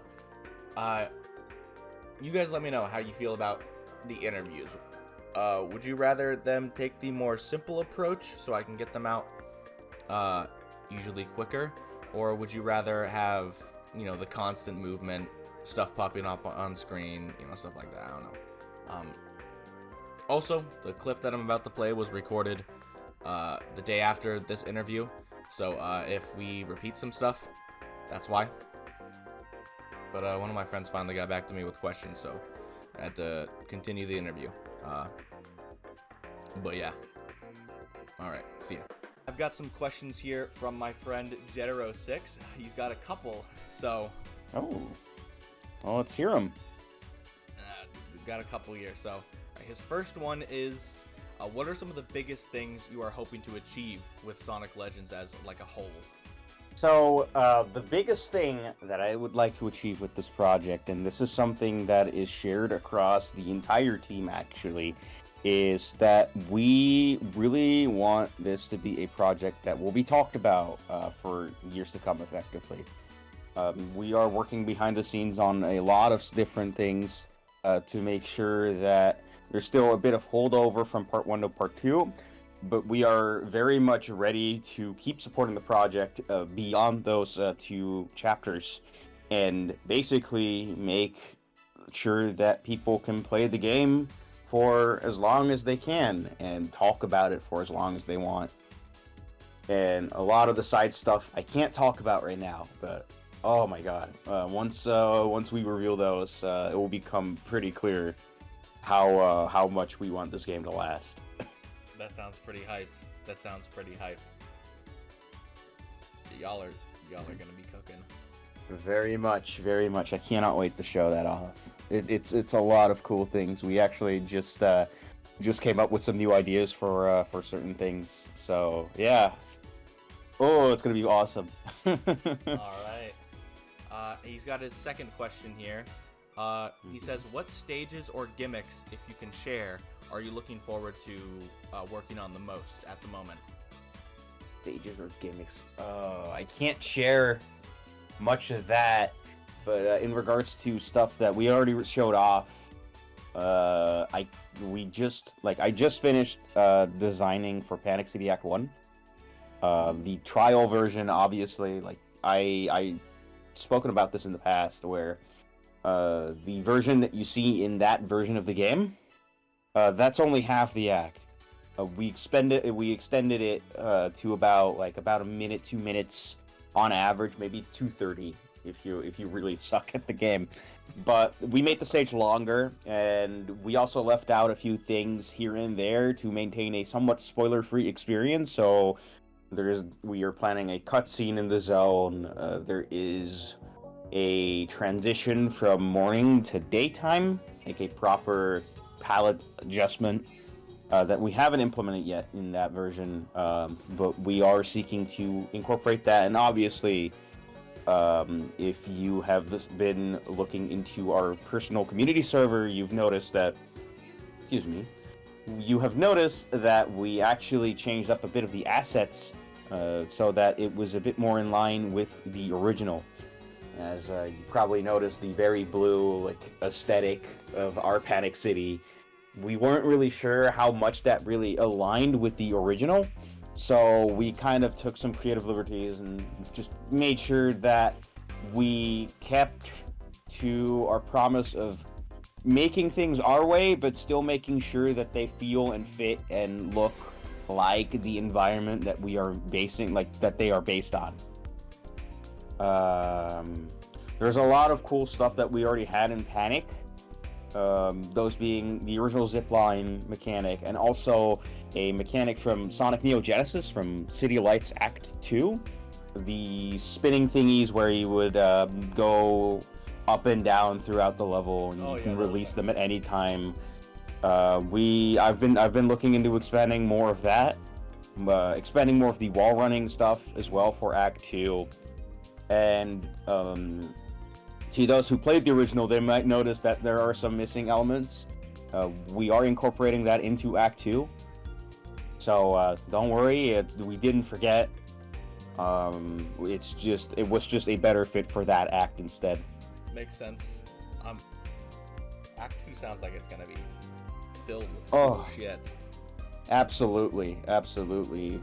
We recently wrapped up our planning of how we want the acts to be, like the progression structure of those acts. So Act 1 is going to be close to the original, and the original background kind of showed you like very high up in the sky, skyscrapers all over the place. So the crew effectively makes a descent to underneath those clouds going from Act 1 into Act 2. So in Act 1, you're basically looking down at the city, and you're up in the sky looking at the skyscrapers and stuff like that. Whereas in Act 2, you're more in like the city center. You're looking up at the sky and the buildings and whatnot. And it kind of already subverts expectations by that metric, because I see a lot of people do the opposite, where Act 1 is more so you look up at the sky, and then Act 2 is looking down on the city. So there's a few more things that we are cooking for that act that, oh my god, I don't want to talk about all of that, but it's gonna be so much fun and so cool to witness. I think everyone's hyped. I think everyone's is hyped for it. All right. We've got a third one here. He says, during development of Sonic Legends, has there been scrapped ideas, zones, gimmicks, or other concepts that you wish or might even try to work back into the game in its current state? There were a few things, like, the zone shuffling, like, that went all over the place, especially in the early days. There are about, like, 8 zones that we had planned alongside some of the other ones that got cut or replaced or whatnot. There are a few things that we are looking into incorporating in some form or fashion. But as to how far we want to go about doing that, I am not sure yet. Maybe we'll see. I don't know, maybe that'll be a post-release thing, concept art or something. Probably. Stuff. Definitely in regards to concept art and stuff like that, we want to preserve that as much as we can. So do expect to see that in the game in some form. Because, like, I think I personally, like, my personal belief is that, like, preserving concept art, all that stuff, even as far as, like, early music attempts for some of our remixes, like, it's a very important thing that I would like to preserve.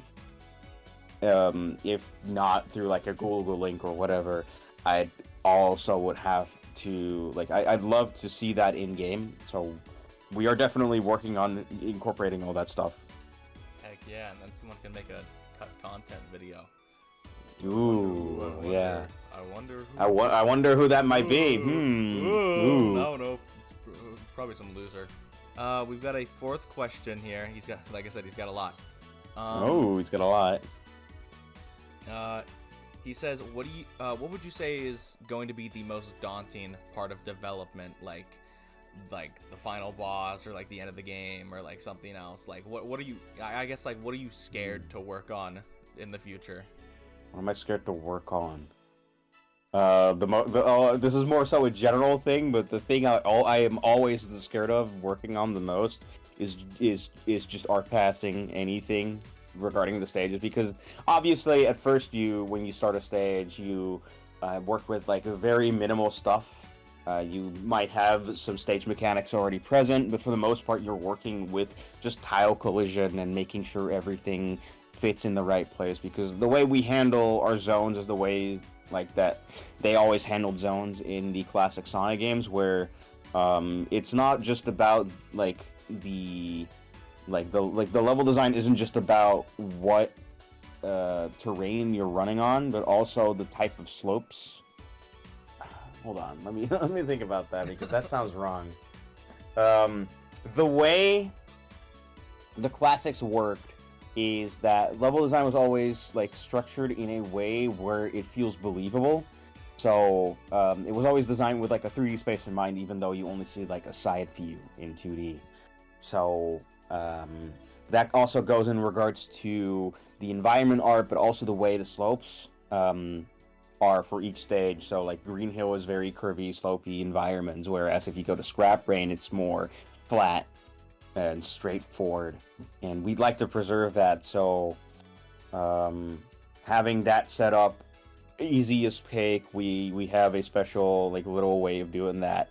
The hardest part is just art passing everything, so that means getting all the flowers and trees and stuff implemented into the stage. If it's something like Panic City, it's as simple as just getting a brick pattern going. But if you're working with something like Sunrise Gate, oh my god, you are going to be spending days getting everything looking just right. And that is a nightmare, and I that's something I never look forward to. I'm gonna be honest. Even now, because we are reworking a lot of the engine side to optimize the game as much as we can, we are basically forced to re-art pass Sunrise Gate, and it got into a point where I got so exhausted working on the Act 2 art pass that I quite literally fell asleep.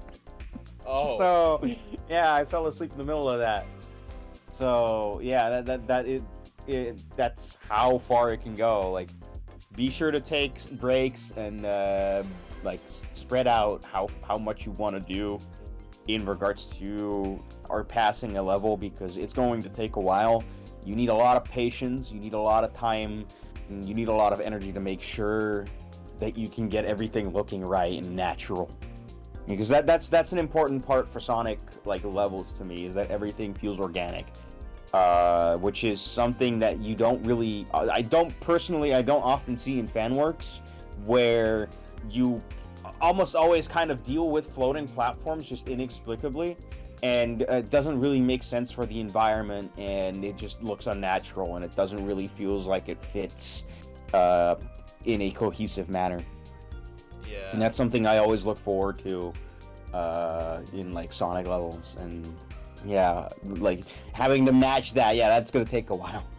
Sunrise Gate has a lot of flowers and fauna and stuff. That is. Y'all got it. Y'all got it. Y'all got it. Yeah, I sure do. You sound dead. It's because I am dead. Guys, Sonic Legends canceled because Scarly died while doing Art Pass. Right. That's my dying breath right there. That's gonna be end of part 2, like me doing the final like pieces on that. It's just, I just collapse right in front of my desk. Yeah, you hit the send build button or something, and then it's like, finally. I see the light. After all this time, I finally finished it. Sonic Legends is done, and then you're already dead, and then all of a sudden you realize it's like 10 billion people hopping and be like, hey, there's like 10 billion bugs in this build. You have to fix it. It's like just turns into ash, like just like flows in the wind. Okay, he's got a 5th question, and this is the final one. And okay. This is may or may not include it into the video. It depends on the answer, I guess. So this is a pretty long question too, so I gotta read out the whole thing. So he says, out of curiosity, because I'm a huge sucker for super forms, have you and your team planned out how Sonic Legends finale will play out at all? And if so, will we see a new super form or maybe a super form from a past game? If you can't share anything on that, can you give hints at all about the finale? And if not, that's okay then. Can I have a cookie? He wants a cookie if you can't answer any of that. Oh yeah, hold on. Let me just grab it from over here. Hold on. Yeah, here you go. I hope you caught it. I hope you caught it. Super forms. We do absolutely have super forms in the game. That's a certainty. Every character can go super. That's an important thing to stress. Every character gets an additional buff when they're super, which, like I believe I said this before. Yes, yeah. I did. These abilities you get also when you obtain speed shoes. So in the 20-second duration that you have speed shoes, every character gets an active buff to their ability. They get that as soon as they turn super. So that's an important thing to talk about. In regards to a super fight, we did consider a few things, but it isn't fully final yet. So I can't really give you a clear answer on what that will entail, other than I'm just speaking right now. It's not going to be another Doomsday. Yeah, there's too many Doomsday Zone. There's too many Doomsday-like stages where you're just kind of like... Because Doomsday, in particular, that's a bit of, like, it feels less like a fight and more like a victory lap. Like, you've already beaten the game, and, like, all you really need to do is, like, just push a bunch to just, like, ram into Eggman's machine. Whereas, like, I would like for a super fight to be more involved in that regard. But to do that, it needs to have parity with the main control scheme. All right. And that's most of what I'm saying, because I'm saying this right on the top of my head on what I want to do. And I don't think I've actually ever disclosed this with anyone else from the team, so I should probably get right to do that. Well, we'll probably move on to whatever. I don't know where the fuck I'm gonna put this recording. Yeah, I don't know either. Whatever But good night, people. If you are very sleepy, good night. And then wake up. Wake up. Yeah, and then they wake up. The worms under your skin. Worms under your skin. Worms under. What's up, guys? I'm back. That's the end of technically all the questions. I say technically because afterwards, me and Scarly just kind of yapped for like a while, and a couple other questions spawned from that. Stuff about special stages. So I'm just gonna put that here. So, you know, if you want to watch that, blah blah blah. But yeah, this is what I was talking about. It would take me forever to do all the stuff for even the yap session. So I'm just gonna put like a thing on screen, and then yeah. I will say next time I do an interview, I'm probably gonna do it a lot simpler than this time because, oh god, this is this took a long time to make. All right, roll the yap session.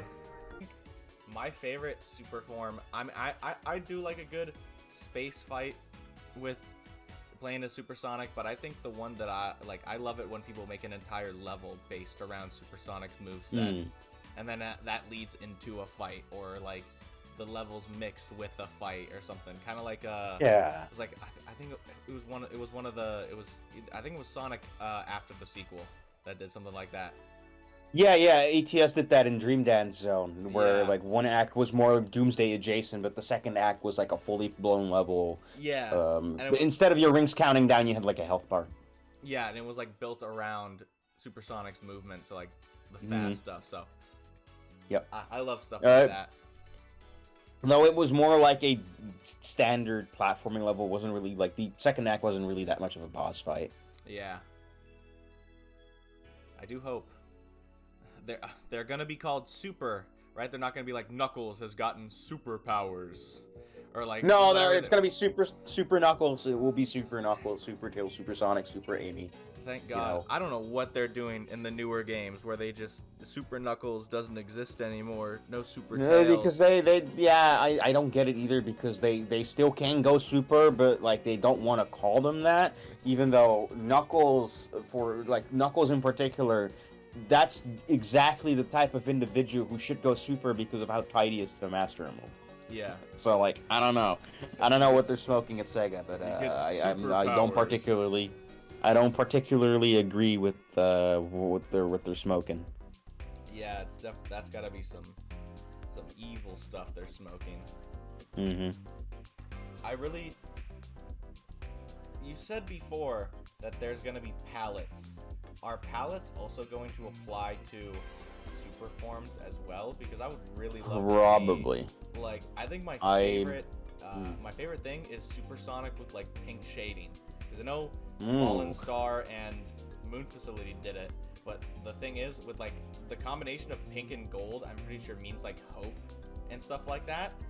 And like that's like Supersonic. He's like the embodiment of hope and like shit like that. So I love pink and gold Supersonic. I'd love to see that.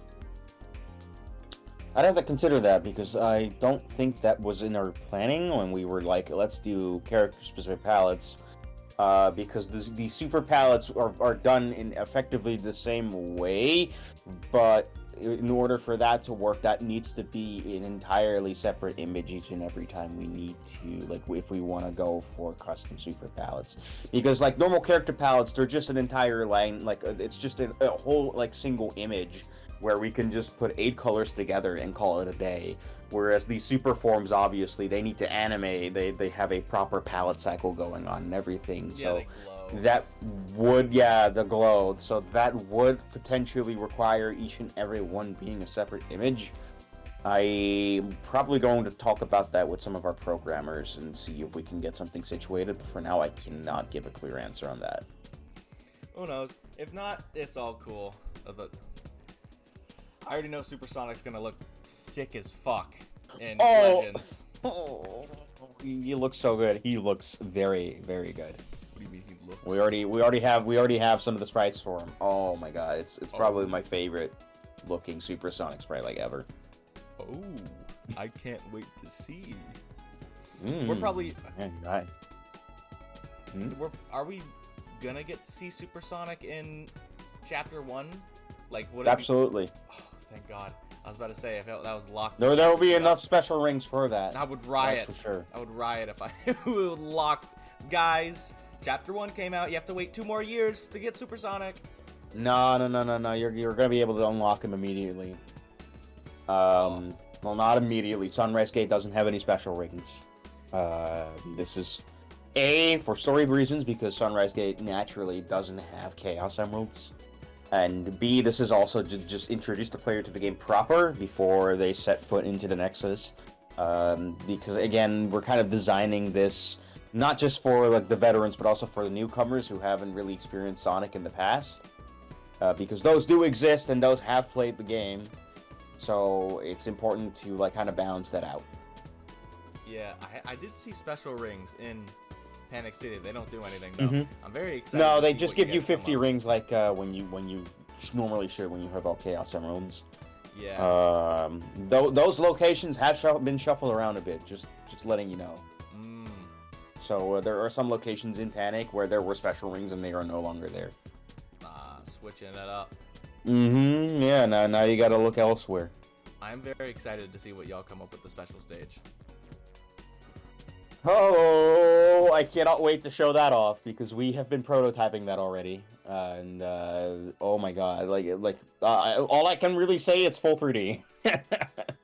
Full 3D special stages. Fully model everything, and yeah, we've been prototyping the movement and everything, and I think people are really going to enjoy it. I guess the best way I can describe it is like just on the from the top of my head. The best way I can describe it is it's a bit of 3D Blast mixed with Heroes. Ooh, okay. So yeah. Is it gonna be fast or is it gonna be like? Speed? Oh, it's gonna be very fast. Okay. Like you need to be locked in if you want to get the later emeralds. Okay. Because a lot of people do special stages where you're either really slow or you start out slow and then you end up fast. But like, we need more where you just full speed, just boom, just going at it. No, yeah, that will definitely be a case here. I mentioned 3D Blast. When I say that, I specifically am talking about the Saturn version. And if you've played those, there are specific mechanics involved there that are applied to ours. So if you know what you're doing, you're going really fast. That's gonna be fun. I can tell that's gonna be fun. All right, well, that is all of Jetter's questions. I hope he is happy with the answers, and that we had to film this the next day. I hope it satisfied him. I really hope so. Yeah. It was really fun, like having to answer some other questions, and like with Jetter in particular, having seen the whole deep dive on the Fangame video, like it was really nice seeing our work being presented there as well. Yeah. It was probably one of the first videos that had a proper explanation of our story as well, which I thought was really cool, because every other video was just, look at this new classic Sonic game, or stuff like that, Yeah. And, yeah.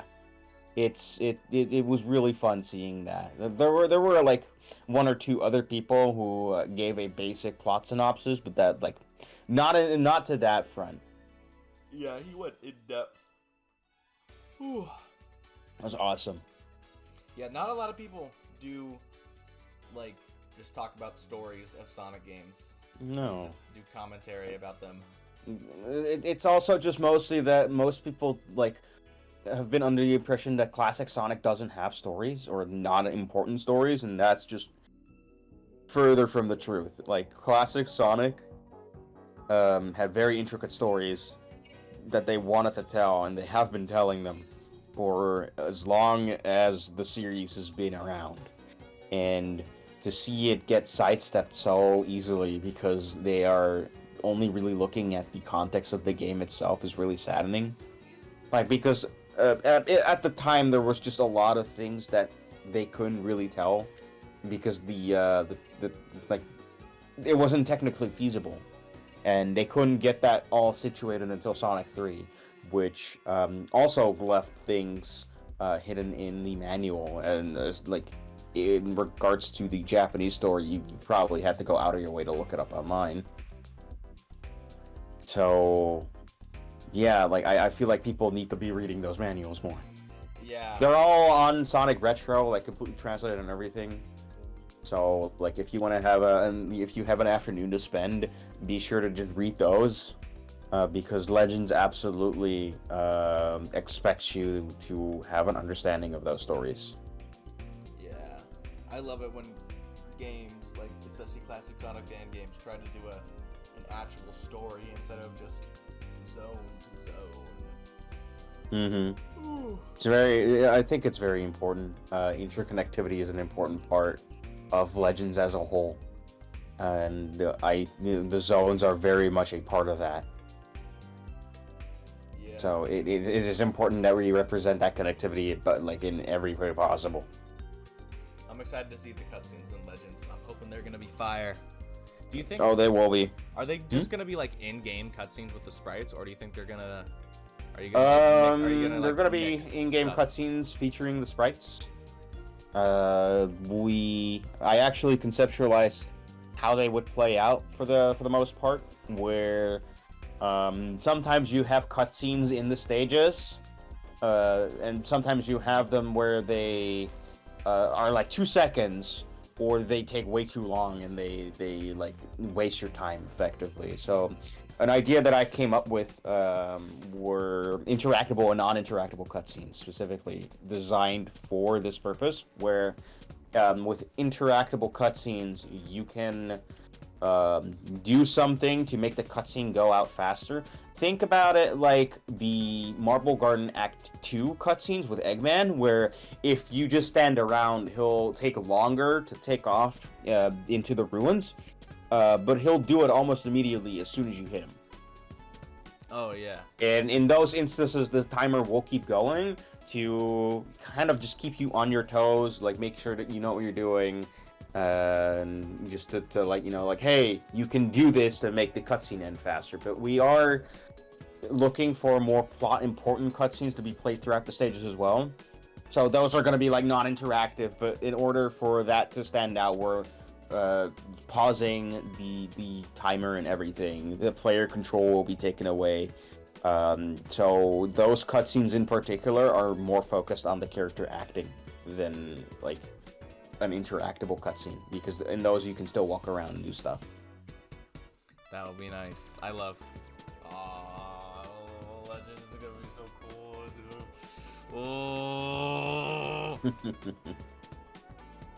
It's gonna be it's gonna be up there. It's gonna be up there with the fan. I can tell. I hope so. I'm praying for that. That's gonna be on people's lists. I mean, we had a lot of people play the demos and they really loved it. I think alpha demo in particular got over 10,000 in like its first week. Yeah. And that was nuts, like finding out about that. And I actually don't know where the trial downloads are. I can check real quick. I hope it's more than the alpha. That would. I'll check real. Let me check real quick, because we released it on HTI first, obviously, because it was part of the Chow Game Showcase that year. If the site actually wants to work. There we go. Now it's working, I think. It's loading. I'm going to scream at the webmaster for that, because it's taking like 85 years for it to load. Let's see. Chow Game Showcase 2023. And then we have Sonic Legends CGS 2023 demo. It's at 31,972 views, and drum roll, 6,815 downloads on the HTI site alone. And this is just HTI. This is not like because we released the alpha, like the trial version. That's a bit of a word salad there. Jesus. Trial was released first on HTI, and then we threw it on Itch, and that attracted a lot of people as well. And then I threw it on Game Jolt because Itch went down for a few hours. If you can recall, like that happened early in the year, so like I need a quick alternate link, so it's on Game Jolt as well. And I set up a Sonic Retro wiki page for the game as well that features the trial version. So they actually don't want file hosting, like makeshift file hosting, but I was just like, fuck it, you know, like it doesn't happen a lot where like you're browsing like the wiki article of like fan games that you used to like read about as a kid and then have your own game be on that list.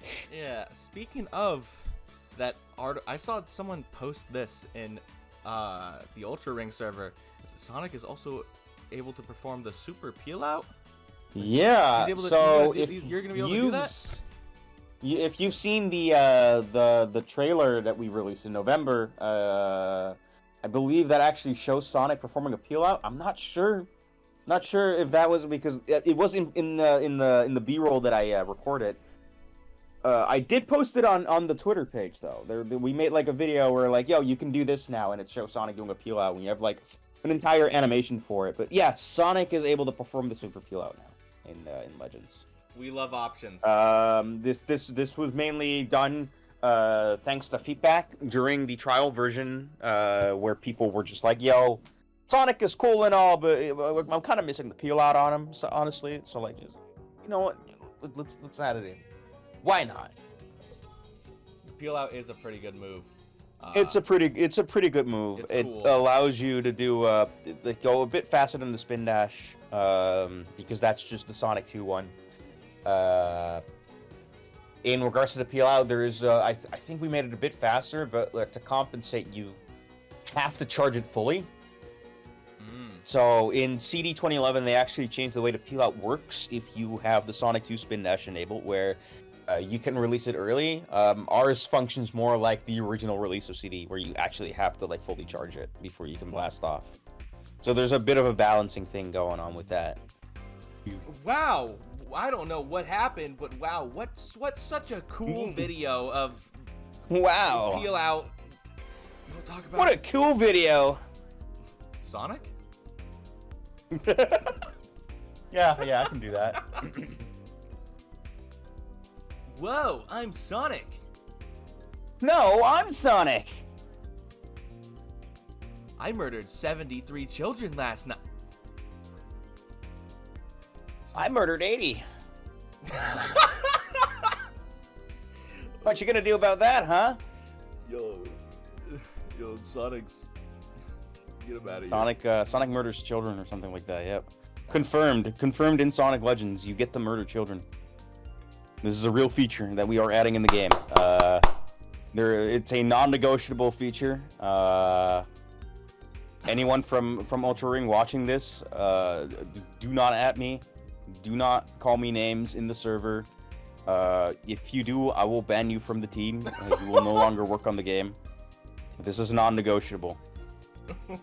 You know, I've always been a very open guy. I've been open to ideas and everything, but like, no. It's my way or the fucking highway. We're gonna keep it like that, you know. I think there's gonna be like 2 people who are gonna agree with me on this, but so like yeah, project cancel, guys. Cancel. Legends got canceled, everyone. The league dev is advocating for child murder. Hey guys, Sonic Legends gets replaced by Sonic Bedgens. Yeah, I'm in bed right now. Ooh, snuggly. Yeah, it's just sleeping simulator. Yeah, it's sleeping sim. It's just... you get to be Sonic the Hedgehog. You know, you get to like sleep for 8 hours a day to keep your speed up. He probably sleeps for like 20 if he has the chance. I've been told it's like 8 or 16, either or. This was like an official description of his character. Like, he tends to sleep a lot so he can keep his speed. This is why he like lazes around in X a lot. Yeah. Specifically. So it's so he can keep his speed up. We love sleepy Sonic. Yeah, and I love sleeping. Sleeping's the best. No, napping. Sleeping is like, do you like Sleeping Egg Zone from Sonic 2 8-bit? You're a nerd. I do. I like the zone. Very. You're a nerd. That's not Sonic. Yeah, no, but like here's the thing. That was not Sonic 2 8-bit. You haven't been paying attention. I think you are sleepy right now because Sleeping Egg Zone. That's from Sonic Chaos. Ooh, got you now, buddy. I got like 85 comments now, like trying to type that. But that sleeping egg is from Sonic Chaos. Like, I know. I think you're just proving that you're a nerd. Yeah. No, I'm proving that people need to wake the fuck up. But I'm so glad that move that you guys added to Knuckles' arsenal that was in I think was in the advanced games. He should just have. Yeah, it was the wall spin dash that he gets when he's paired up with Amy in Advance 3. That was a very like a move that a lot of people are like, this should just be in his natural like arsenal, and it just like it has the potential like it potentially can break stuff. But obviously, if you were just working with the design well, it wouldn't be that much of an issue. Because Knuckles is a character like mostly like for exploration. So not a lot of his moveset is really based around gaining speed. So we adjusted Knuckles in regards to the gameplay like a lot over the past like few months. And by we, I mostly mean myself. To make him like just play right and stuff like that. So for example, I can give a few examples actually. When Knuckles slides, normally you have to wait for the animation to play out before you can even like do anything else. Now in Legends, he can roll and jump out of it, no problem. Ooh. When Knuckles is gliding, he has an increased speed cap, so you can go a bit faster with him. And there's actually something else I want to talk about in regards to that, which I will in a second, after I'm done like listing the other stuff. When Knuckles drops out of a glide, he also doesn't come to an immediate halt. You can immediately spin dash when he's in those frames, when he's like falling on the ground. He does like a little animation. Or if you're landing on a slope and you hold down, he will immediately roll. So if you manage to like drop out of a glide into a half pipe, you get a lot of speed out of that. Damn. Okay. Climbing speed was slightly adjusted to be faster as well. So you wouldn't be stuck like climbing up the wall for like a longer period. And now for the fun part that I've been wanting to talk about actually is every character gets an additional speed buff when under the effect of speed shoes. And obviously when they're super, they will have this right out of the gate. But this is something that we added specifically for speed shoes to give more incentive to use it.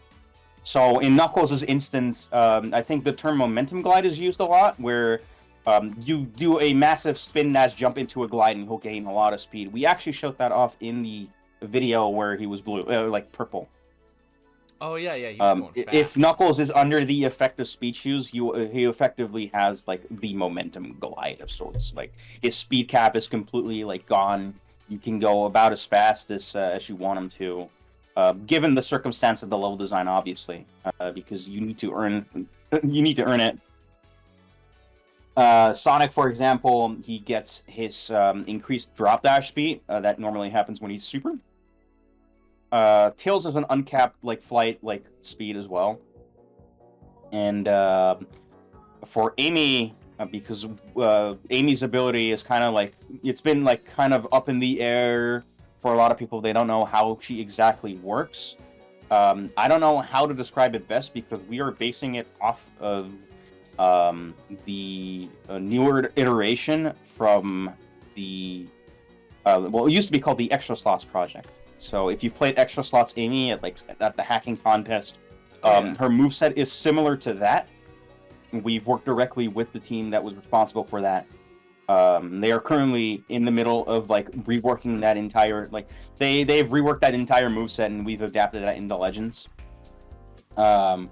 So I guess the best example is normally you'd have to repeatedly tap the jump like rhythm, like in like a rhythm, so to maintain like the hammer bounce. So when she's under the effect of speeches, for example, she bounces higher, and you can also just hold the button to like just perpetually bounce. That's like the best example I can give on that. That's really cool that speed shoes actually have like some different changes other than just go fast. You go faster.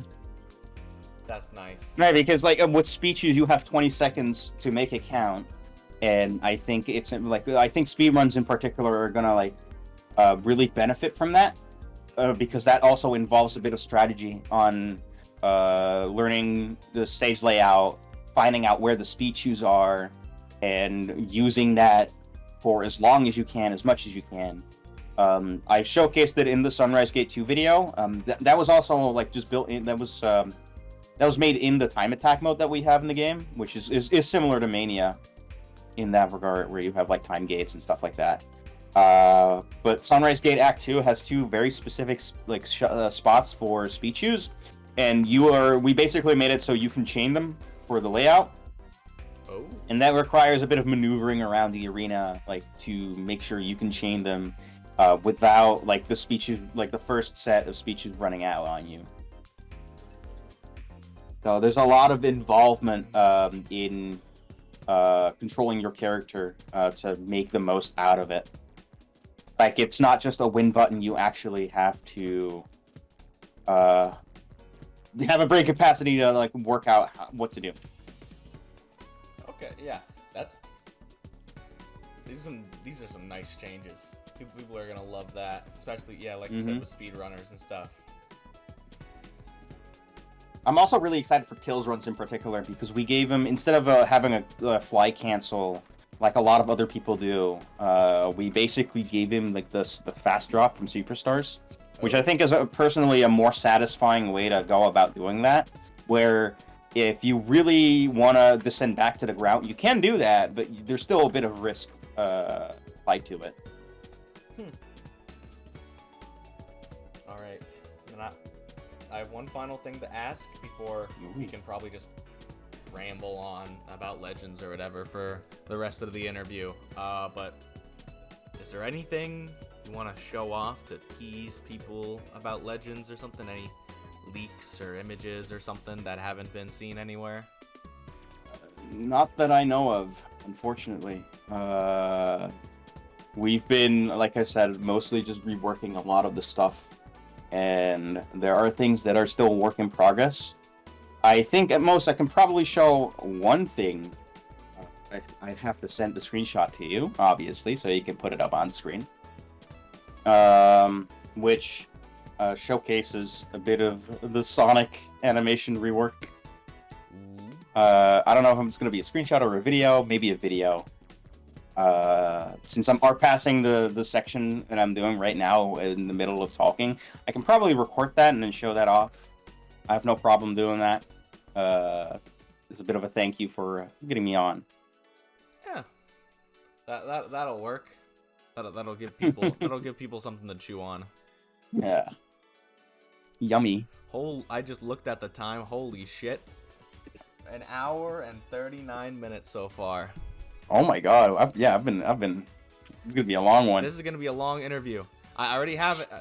God, how long was my fucking moon facility video? I know that was 1 hour. This might be my second longest video. That's awesome. Honestly, I think that's what people love. People love long form content where it's just people yapping.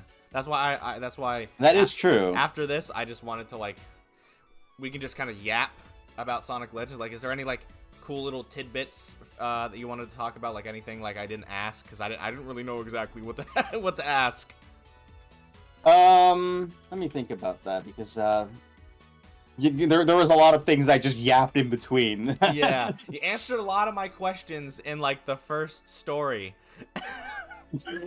that helps. Let me think about this. Yeah, a lot of reworking has been done. Oh my god, there's so much cool stuff that we've been implementing into the game. I think a really cool thing that I haven't really talked about in detail is actually the time attack. because while it is mostly similar to Mania's, we've been expanding a lot of the like ways like you can do like time attack. So the HUD is like different. Instead of it showing like the score, it shows you the best time that you have on that stage. Oh. There's also a visual and audio cue for when you have a new record, and that's actually literally me just saying like it's a new record. Damn, announcer voice out of nowhere. What the hell? There are announcer voices for time attack as well, and it's a new record. Shit like that. What the fuck? Yeah. It's like finish when you pass the goal sign. Another thing actually in time attack is the introduction of ghosts. Scary. So whenever you clear a run, this ghost will be saved, and you can like basically effectively race it to improve your times. We want to make it so that you can share your ghost with friends, and like it would basically save the palette you used and everything like that, and the character, and you can effectively just race your friends like that way through means of time attack, just making sure that like you can beat your friends, beat your own time, share that around. And there's a lot and this is also part of why we implemented the palette system. It's so you can have more customizability in time attack. But we liked it so much that we really wanted it to be introduced in like the campaign mode as well. So like if you just want your Sonic to look a little bit different, you can just do that. I think that creates like a unique experience for everyone, you know? Like I know a lot of people, like especially in like something like SRB2, when people make like SRB2 content, they usually, you know, use the skin color they use in that game. So it'd be fun if like you have like Legends content and then people use like a palette they're really attached to, and they basically play the game like that, and kids can make like their own like little stories, you know. It's like little Jimmy Legends, and he's gonna like run through the Nexus. You know, it's fun. It's a game that we want to create for not just the diehard like Sonic fans or like those who have been in the scene for like about as long as they have been alive, but also for the new up and coming like young people like who just got into Sonic through like the movies, and they're like, oh my god, this is like a free Sonic game, let me try it out. And then they end up really enjoying it. Now I actually do know that this like Legends has been some people's like first introduction to Sonic as a whole, and wow. I think that's really like insane to find out that like something that you worked on is someone's first introduction to Sonic as a video game after they watched like the movies. And that's something we like. I've personally been like very much keeping in mind in regards to not just the difficulty but also the accessibility of the game, because I just want people to enjoy it, like I did when I was a kid playing Nexus, or like when like you grew up playing Overture, or like Johnny when he was playing before the sequel. It clicked in my brain. You grew up with Sonic Nexus. Is that why it's called the Nexus Dimension? Yes. Well, partially yes, but there is actually a literal meaning of the word Nexus, which is one or two things connecting to each other. Like one or more things like actually properly connecting to each other. Which is mostly like it's like a nexus point sort. So it's a cool nod to the game, but it also has a literal meaning in the context of Legends, where it is multiple timelines basically crossing into each other. That's cool. I feel like that has so much there's like endless possibilities with the Nexus Dimension. Like I could see people making fan games and taking Legends as like inspiration and using the Nexus Dimension to do something similar, like make their own version of Legends with their selection of fan game levels and stuff. There's like endless possibilities for what you can do. Who's to say they can't do it in Legends? What does that mean? We've discussed this in public, so I have no problem like mentioning it here, but we are looking for a possible way to get mod support added to the game, so that people can make their own like stages and characters and palettes and stuff like that. Because palette creation is very easy. It's a very easy process. Like you can do it like right now, and just I can just add we can just add it in the palette lineup, for example. And like it is a very easy process, and if players are able to just make their own palettes and stuff like that, it would really drive home that sense of community that Legends has been like driving itself on. That sense of camaraderie between the main four characters, the camaraderie between the community as a whole, and we just want to keep that going in the future. Legends, we effectively, like, we actively envision Legends as a game that will last, like SRB2. What the... mod support would be crazy. We have been considering a few options here and there. It will absolutely be possible. We are also looking into some other methods that I'm not gonna say, but like if you know, you know. Like if you can already imagine it. But we really want this to be a game that lasts. God damn. Like have a lasting like legacy, and we really hope to support it even after Part 2 comes out. Having mod support also is probably easy to do because Harmony, like you said before, it's completely open source. Like, Harmony is open source, and there are ways to inject code into GameMaker executables. Because you have stuff like Bull Deluxe also, and we have people from that project working on Legends as well. And some components are going to be ported over from that too. That the individual has made. And Bull has mod support. You can make custom characters, custom stages in it, and that was also made in GameMaker. So it is 100% possible. That would be sick as fuck. I could see someone. We're basically giving back to the community. I could see someone making their own fan game wholly like in Legends.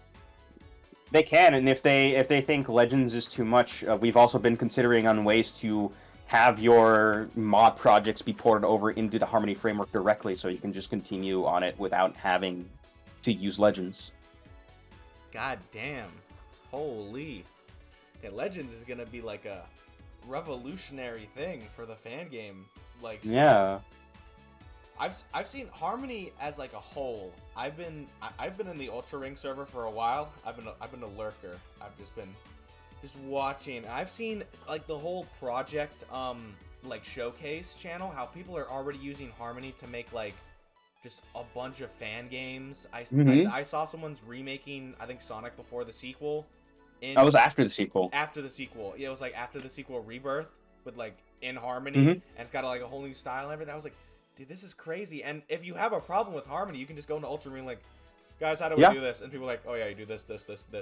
We recently retooled the server slightly to be more broader in that regard, but like if you like have any like thing that like goes wrong with Harmony, you can just go into server, ask about it, and then Dark, who is the lead creator, like he's basically the dev of Harmony, he'll just be like, oh yeah, just do this or fix that, and it'll be situated. It's really fun to see because of course there's Sage, but there's also the Chow Games Showcase that happens in November usually. That's where we release our trial first. And in 2024, there were like 3 or 4 games that were made in Harmony at the event. And one of them was, I believe it was the Sonic 2 8-bit remake. Most of that was developed entirely within Ultra Ring community. Wow. Yeah, they were just spending VCs in the server, just working on the game. And like that's something I can't be more proud of. Like it feels like we have an active hand in effectively shaping the new era of the fan game scene. Yeah, like even though I think even though I'm making my own game, I mean the game I'm making is like a fan game for a community, but like my ultimate goal for so long has been to make a Sonic fan game, and I feel like with Ultra Ring, I can just pick up Harmony, and even though I don't know that much about coding, I have like everyone there that I can be like, hey, so how can I do this and this? And then, you know, I can be told it. It's like Mm-hmm. it's like a really good teaching grounds for people to just learn how to make fan games and stuff. Yeah. I think the most important like lesson if you want to make a fan game, and this just goes for everyone, is to just do it. Don't sit around and like wait for things to happen, or like show up suddenly like I want to work on a fan game. Can you help me out? And then you literally didn't even start and stuff like that. I think it's important that like people like that you teach yourself how everything works and how to make the game. And then the people will just come eventually, and they will start helping you out and stuff like that. I think that's something a lot like the idea guy is a very common term that is used in the scene actually, where people just come in and it's like, I want to work on a Sonic fan game, but I need people to work with, and they actually have like no experience on how to do that, and it seems like they don't want to get any experience, dude. And those are the type of people who, like, their project is just never going to get off the ground unless they do something else, like themselves about it. It is very important that you get yourself in a position where you are capable of working on something, you're capable of being passionate about working on it, and then the people will come themselves and they will help you. That's how I did it. That's how I've always been. Like, I want to work on something, I just do it. I just pick up something and I just do it. Even if it's like a side thing, even if it's something for fun, I just work on it for a day or so, and then eventually I'll get people like, hey, can I do something for this? Can I do something for that? Yeah, I've seen that in the Ultra Ring server when people make projects. Just random people in the community are like, oh, hey, could I help out with this? Make some art or something? I'm like, yeah. God damn, this is like the most wholesome community ever. I think it also helps that we have specific guidelines for that, but because we have a very specific like guideline for projects where to basically prevent idea guying, where if you want to advertise something, you want to like showcase your project, be sure that you actually have something tangible for people to look at, whether it be screenshots or a video, because that's how they know that you're actually working on it. And that's how people get interested in working alongside you.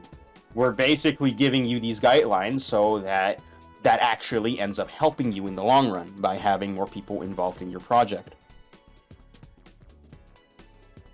It's nice. I'm definitely I'm gonna, either one day or soon, because I'm one of those people that constantly has to be busy with working on something.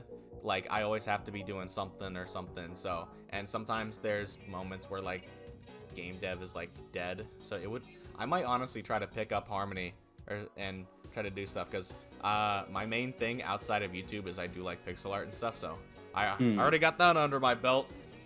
That's, like, the main thing that's, like, one of the main things you need. That is true. That is a very important aspect of making a game like this. I was gonna say something, I forgot. Shit. It'll come back. It'll come back eventually. But like, yeah, it's just important, like, that you know what you're doing, you know how to do it, and if you need help, it's important that you have those criteria first. And the people of URC, they're always ready to help out. They're always ready to get things done for you, just so long as you can get things done yourself. That's basically like the crux of that whole rant. Yeah, I think it's gonna be crazy. All the Ultra Ring projects, they're just gonna pop out one by one. You mean like from like us, or like from the community? Like the whole community in general. Oh, okay. Yeah. I was talking about us. I thought you were talking about us because you guys are focused on one thing. To be a thing in the future. Because like we are always like working on things like on the side, like besides Legends. Like we're always active. We are always working on new things. Because we love to create, and sitting on the same thing for too long will also just cause burnout and just demotivation. So we always try to keep ourselves active with new stuff all the time, because like Legends isn't our only project, because we have a slight amount of people who are also working on Oral, which we've also recently made part of like the Ultra Ring like group. Speaking of, is it actually pronounced Oral or is it Aural? I say Oral.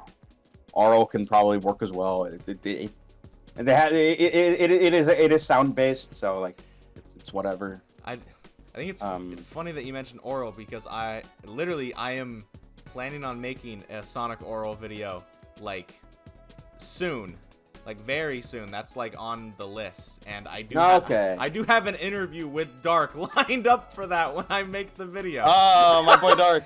I have an interview lined up. It's not like a text one, because so that's why they did the oh my god, that's because you just showed this to me, and like they were literally like working on like the logo. Yeah, because I asked them, I was like, is there a logo I could use for the thumbnail? And they didn't update their logo properly, so they were like like I was literally in the VC with them while they were doing that. Yeah, Oral, that was funny. Oral is up there with the projects that I'm working on. I'm planning an Overture video, and after that, I don't know what the hell I'm doing, but I'm getting all the major ones that I love, pretty much out, trying to get it out there. It's important. Yeah. Yeah, we have Oral, I guess, as part of our group, and then probably the biggest shot in the arm, the biggest one of our projects that isn't even Legends. Rather, it's Sonic XG, which is like one of the most iconic like fan games out there. I saw that. It's in the XG grind. Yep, we have that's a different can of worms, but basically we've effectively taken over from the people who are initially working on that, who are just too busy with life to continue it, but they still want to see it through. And we still have some contributions from those individuals, like the guy who effectively started the project, Ewan. Like, he's doing graphic design stuff, but like he occasionally pops by, and like he was still like willing to like do some like stuff for us, and it's really awesome. Because XG is an important title for a lot of people, and ourselves in Ultra Ring included. And we really want to make sure that we are like handling it with like the respect it deserves. Yeah, that's like the fan games of fan game of fan games. That is the poster child of the scene, effectively, because there is so much things that are attached to that specific project. Like I said at the start, like it merged with Retro Sonic, and then that merged with Nexus, and then you had Retro Sonic Nexus that died because Christian Whitehead started working on the CD port for console and PC. And then eventually you have Mania. XG is part of that, no matter like how you look at it. It's an important title for the community. And there has been so much like confusion because things got leaked out over the years. And a lot of people don't even know which version is the right version and who's even working on it. Because right now you have the edited version of a development build that got leaked out with source and all, and then people are building on top of that like modification to make their own versions with like very slight adjustments, and then it just becomes a spider web of confusion. Meanwhile, ours is just, we're working on this in Harmony. It's like aesthetically inspired by a lot of their works, but it's not directly the same art, for example. It's like almost an entirely different beast with an entirely different scope compared to like what you see on like other channels. Damn. Yeah, because I saw XG in there and I was like, oh, is this like a remake in Harmony? That's crazy that you guys have got like, you guys are just continuing on from the original devs. Yeah, we are basically continuing. Well, the project was restarted like late on, so like you had those preview videos that were released in like from like 2012 through like 2014, And then that person, Joe Waters, who was also an important figure for the project, he ended up restarting the project from scratch, and then left it as is because of health complications and stuff like that. We basically picked up from there. So it's not like the game was nearly complete and we we abandoned everything. It's more like, no, the game was already going to be started from scratch anyways. We might as well just do it. Yeah. From like zero. Oh my god. Yeah, a lot of things to take in, isn't it? A lot of things. We are a very busy group of people. We're always working on new things. Anyone who we're always helping out. Just get a big dump of information in this. Oh yeah, absolutely. 2-hour-long video. No, I got so much stuff that I haven't even been able to talk about that I'm like, I want to talk about so bad, but it's like so early that I can't really disclose it right now. But I know for a fact that people are going to like lose their minds when they see that in game and everything.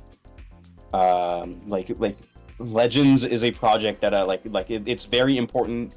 It was a project that was important for me, and it became a project that was important. It became important for like thousands of people now, and like that's something I would like me on my like final year, like graduating. I was never expecting it to like turn out like this, where you now have like what was it, just a dinky little Mania mod that like functioned barely and like had weird tiling, ended up becoming one of the most anticipated projects in the entire scene. It's like it's a scary thought, admittedly, because like there's a lot of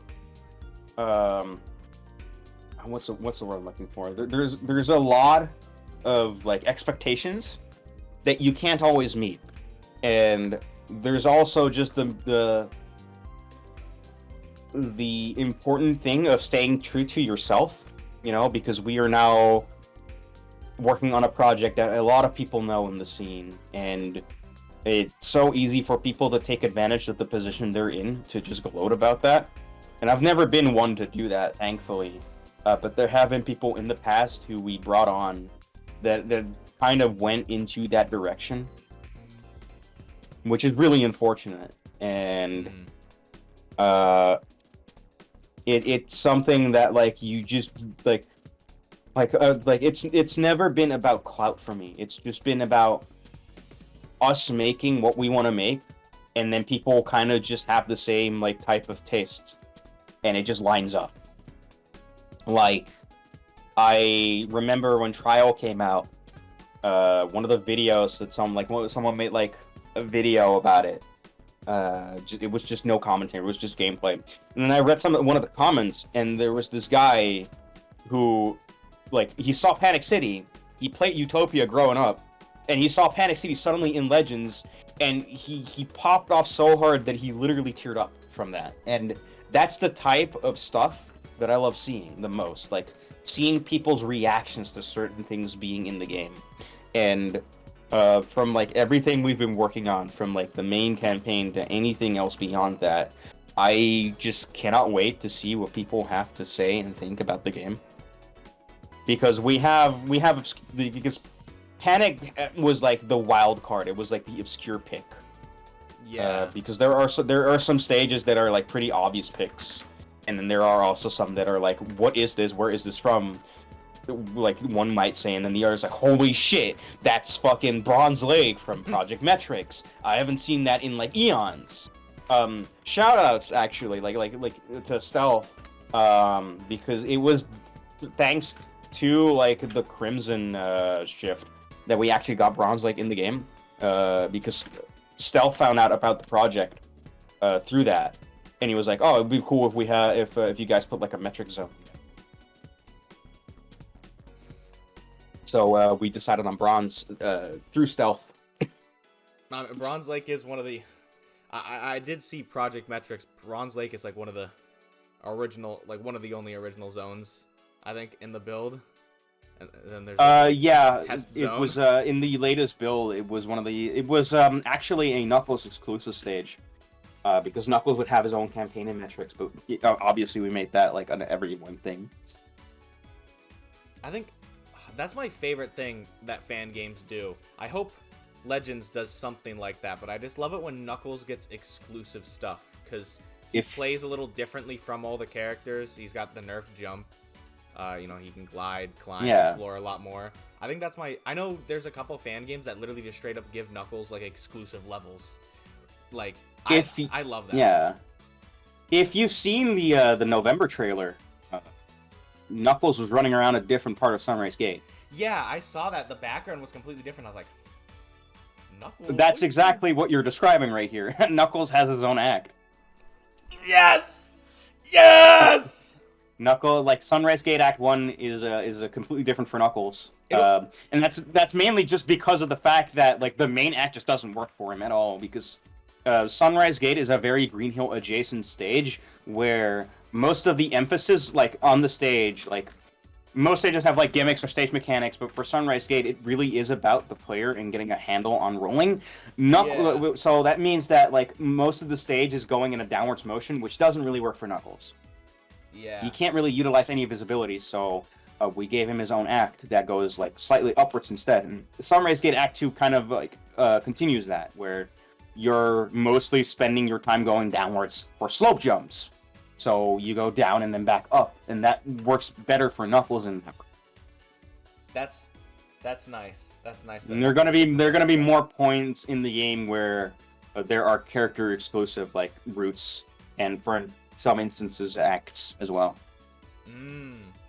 Yeah, I love it. It also it gives an incentive for replayability, because a lot of fan games, if they're all using the same levels, it's like, and all same levels, same acts, it's like, why play as Knuckles and Tails? Like, if you can just play through the game as Sonic and get the same experience. Exactly. Like, if you give each character like their own experience, that makes it so people would want to play as the characters. It's important to have replay value. Like, it's like the crux of 2D Sonic lies in the fact that it's a game that can last. And to make the game last, you have to cram in as much as you can to make that work. By, like, so for example, having exclusive acts for characters and stuff like that, having like new ways to play the game, having like to memorize the level layout for time attack, all that stuff. Getting like achievements is also like something that a lot of people have been doing. Like that, it just adds to the replay value, and it just makes people coming back. It keeps you coming back to the game, and I think that's more important to me than anything else. Like, it doesn't matter how long it is, it matters how long it lasts. Yeah, that's the most important thing. And Sonic is built directly on that foundation. Yeah, because, like, if you can make a killer fan game, but if it's got, like, Sonic as the only playable character, people are only going to play it, like, once, if that's, like, the only thing. Or, like... Yeah, like people are only going to play it once. Or there's, like, no time attack or, like, no secrets or anything. Like, it's a one-time thing, and then people might forget about it. There's a lot of fan games that do that, and this is specifically why, for the trial demo, we added Tails. It's so that people can keep coming back to it, and just, like, experience the game in just a slightly different way, with, like, how much we could cram in, because Panic City... like as soon as alpha demo ended, I went right into working on Panic City, because I knew I wanted a new demo with Panic City in it. Like, it didn't matter how long it was going to be, because Panic City and Trial, that's only half the act. I did see that. Yeah. The full act at this point is done. Like, the tile layout is done. It just needs to be arc pass and everything. So that still needs to be done. But like the stage layout for Panic City is done now for act.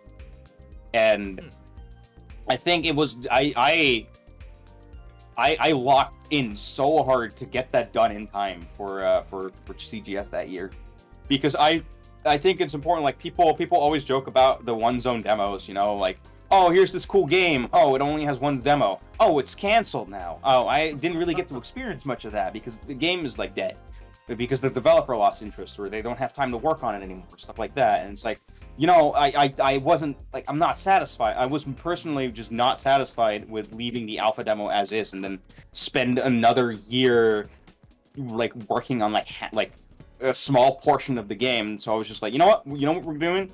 Panic City already has most of its assets done. I'm just gonna like make half of the act, and so people have something to play with, like the other than Sunrise Gate. Yeah, I saw And the fact, in the server, I saw someone was talking about Panic City Act 2 changes palettes to like the nighttime, like in the original game, like the gray and stuff. No, that was Act 1 changing from morning to daytime. Oh, it's like, Act 1. Okay. Yeah. I think that's so cool. How it turns. Yeah, we recently finalized how we want the Act 2 to look like. I don't want to spoil it, but it's so fucking cool. Because we already had the track for it, and I already started doing some level design for it as well. But we never really considered the vibe that we wanted to go for with the act. We only had like a general idea of how we wanted the acts to be structured. Where Act 1, you would be looking like you'd be high up in the sky, basically skyscrapers coming out of the clouds. You'd be looking down at the city, and then for Act 2, you'd be looking up at the skyscrapers and stuff like that. But like that was like the basis of like how we wanted to present the act. But the way we want to present it wasn't entirely clear up until like literally 2 days ago. So I can't wait. Like it's like when the idea was brought up to me, I immediately like was just like, yeah, we're doing that. Yeah, it really gives you a sense of adventure too. Like you start up high, and then you end up in like the lower streets of the city and stuff like that.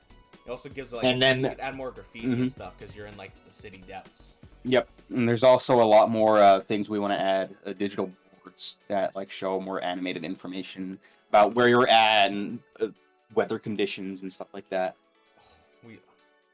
Weather. I love weather in Sonic fan games, bro. It adds a lot of atmosphere to the environment you're running around it. Yeah, I think. And Legends. I don't know if you guys will do this because it's the whole multiversal jump, but I just love when in fan games you can tell the passage of time, like each stage. No, yeah, that's absolutely taken into account in Legends. Really?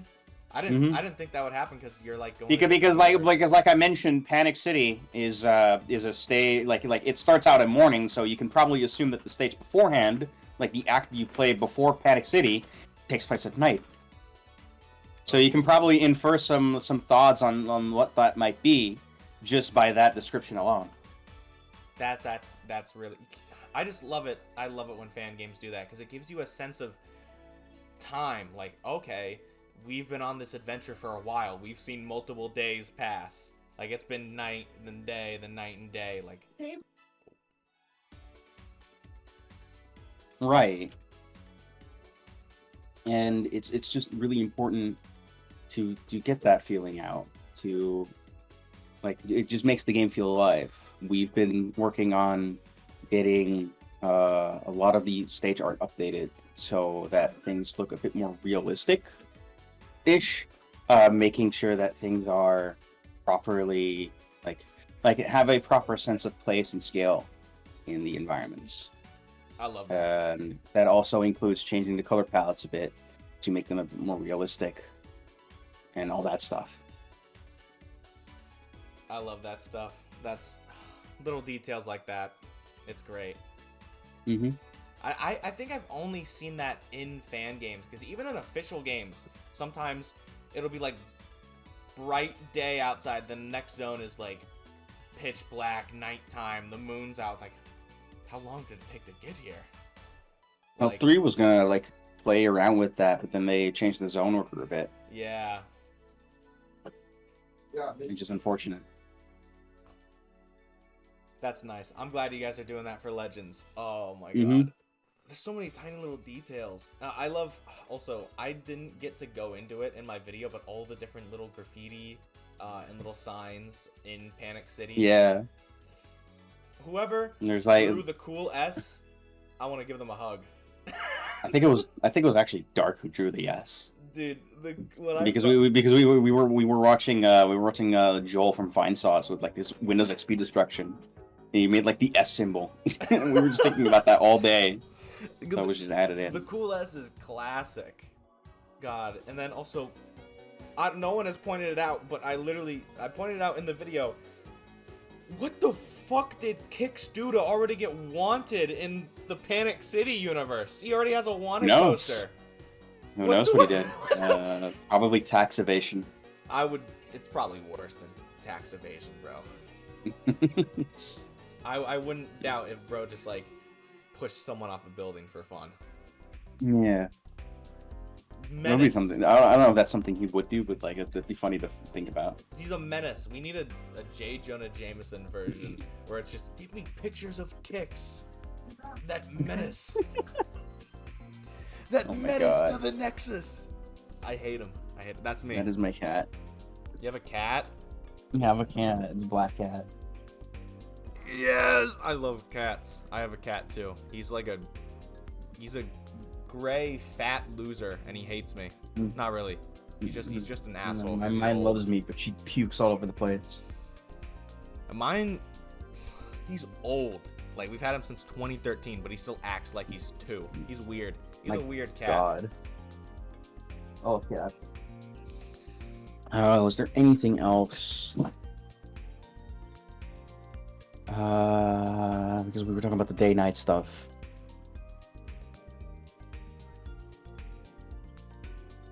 Yeah, I can't. Just thinking, right? Just thinking out loud right now. I'm trying to rack my brain too. I can't think of any other talking points that would go on record, I guess.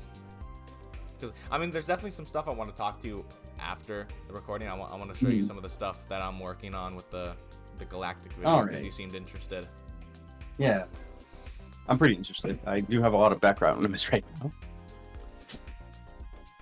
That's for sure.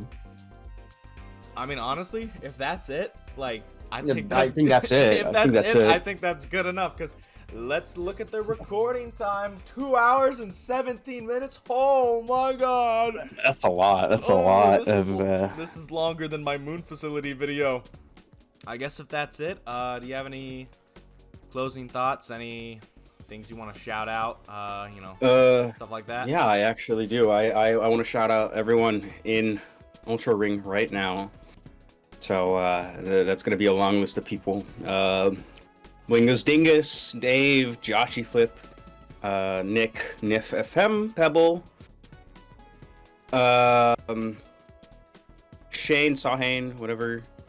Where's the list again? Oh my god, how did I lose it? I feel bad.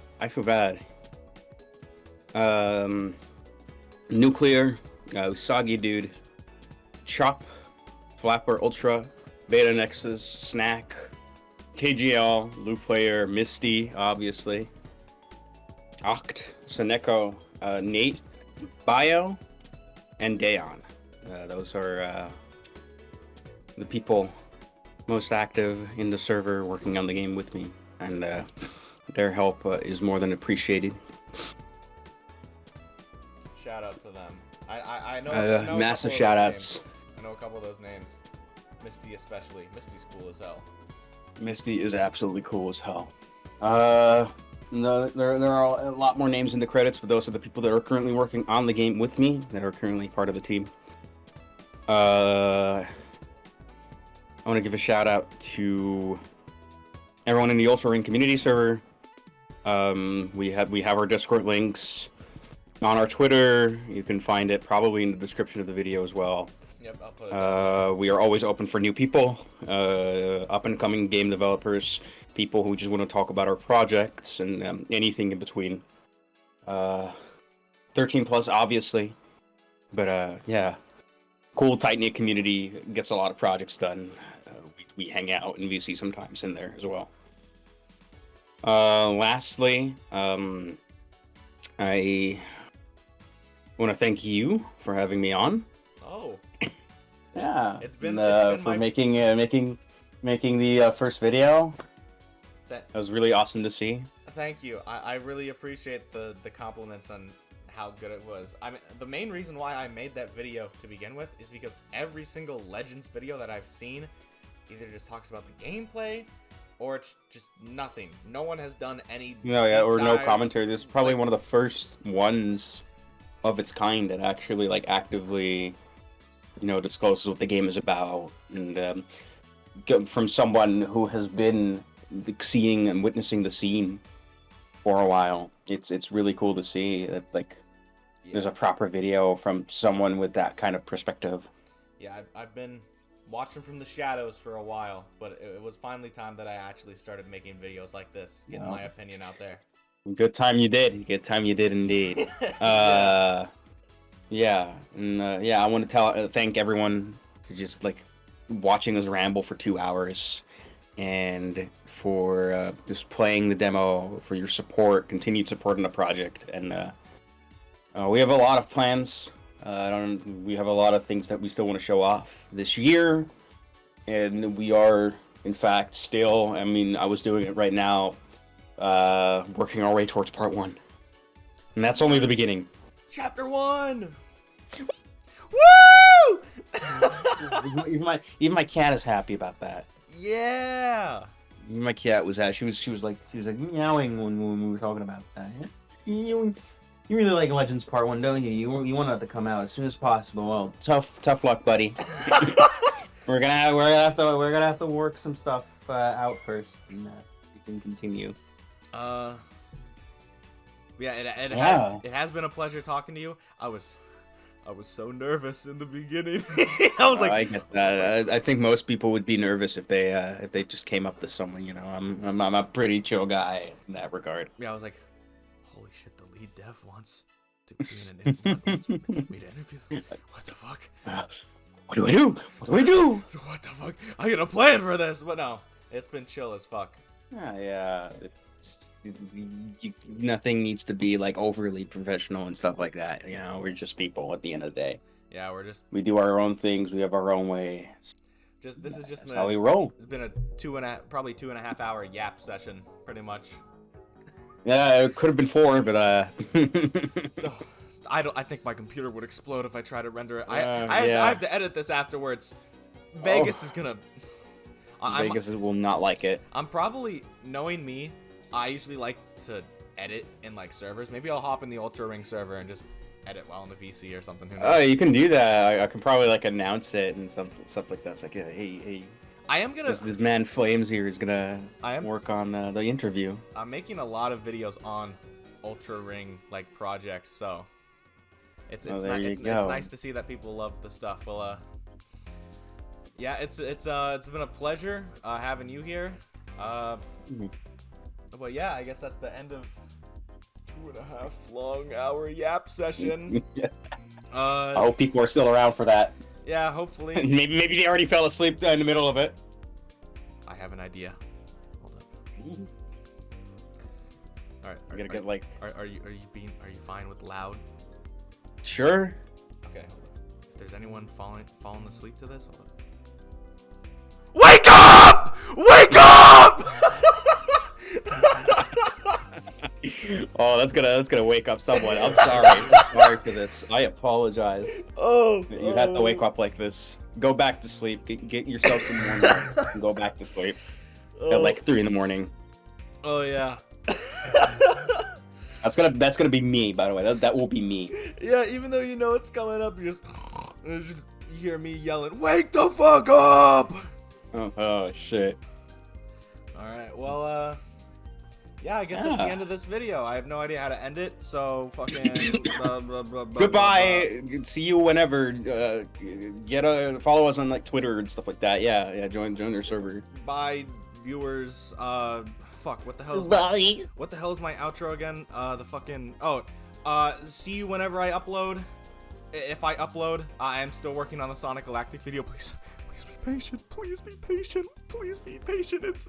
I'm not even. It'll be there. It'll be there soon. I'm not even halfway done with the script. Alright.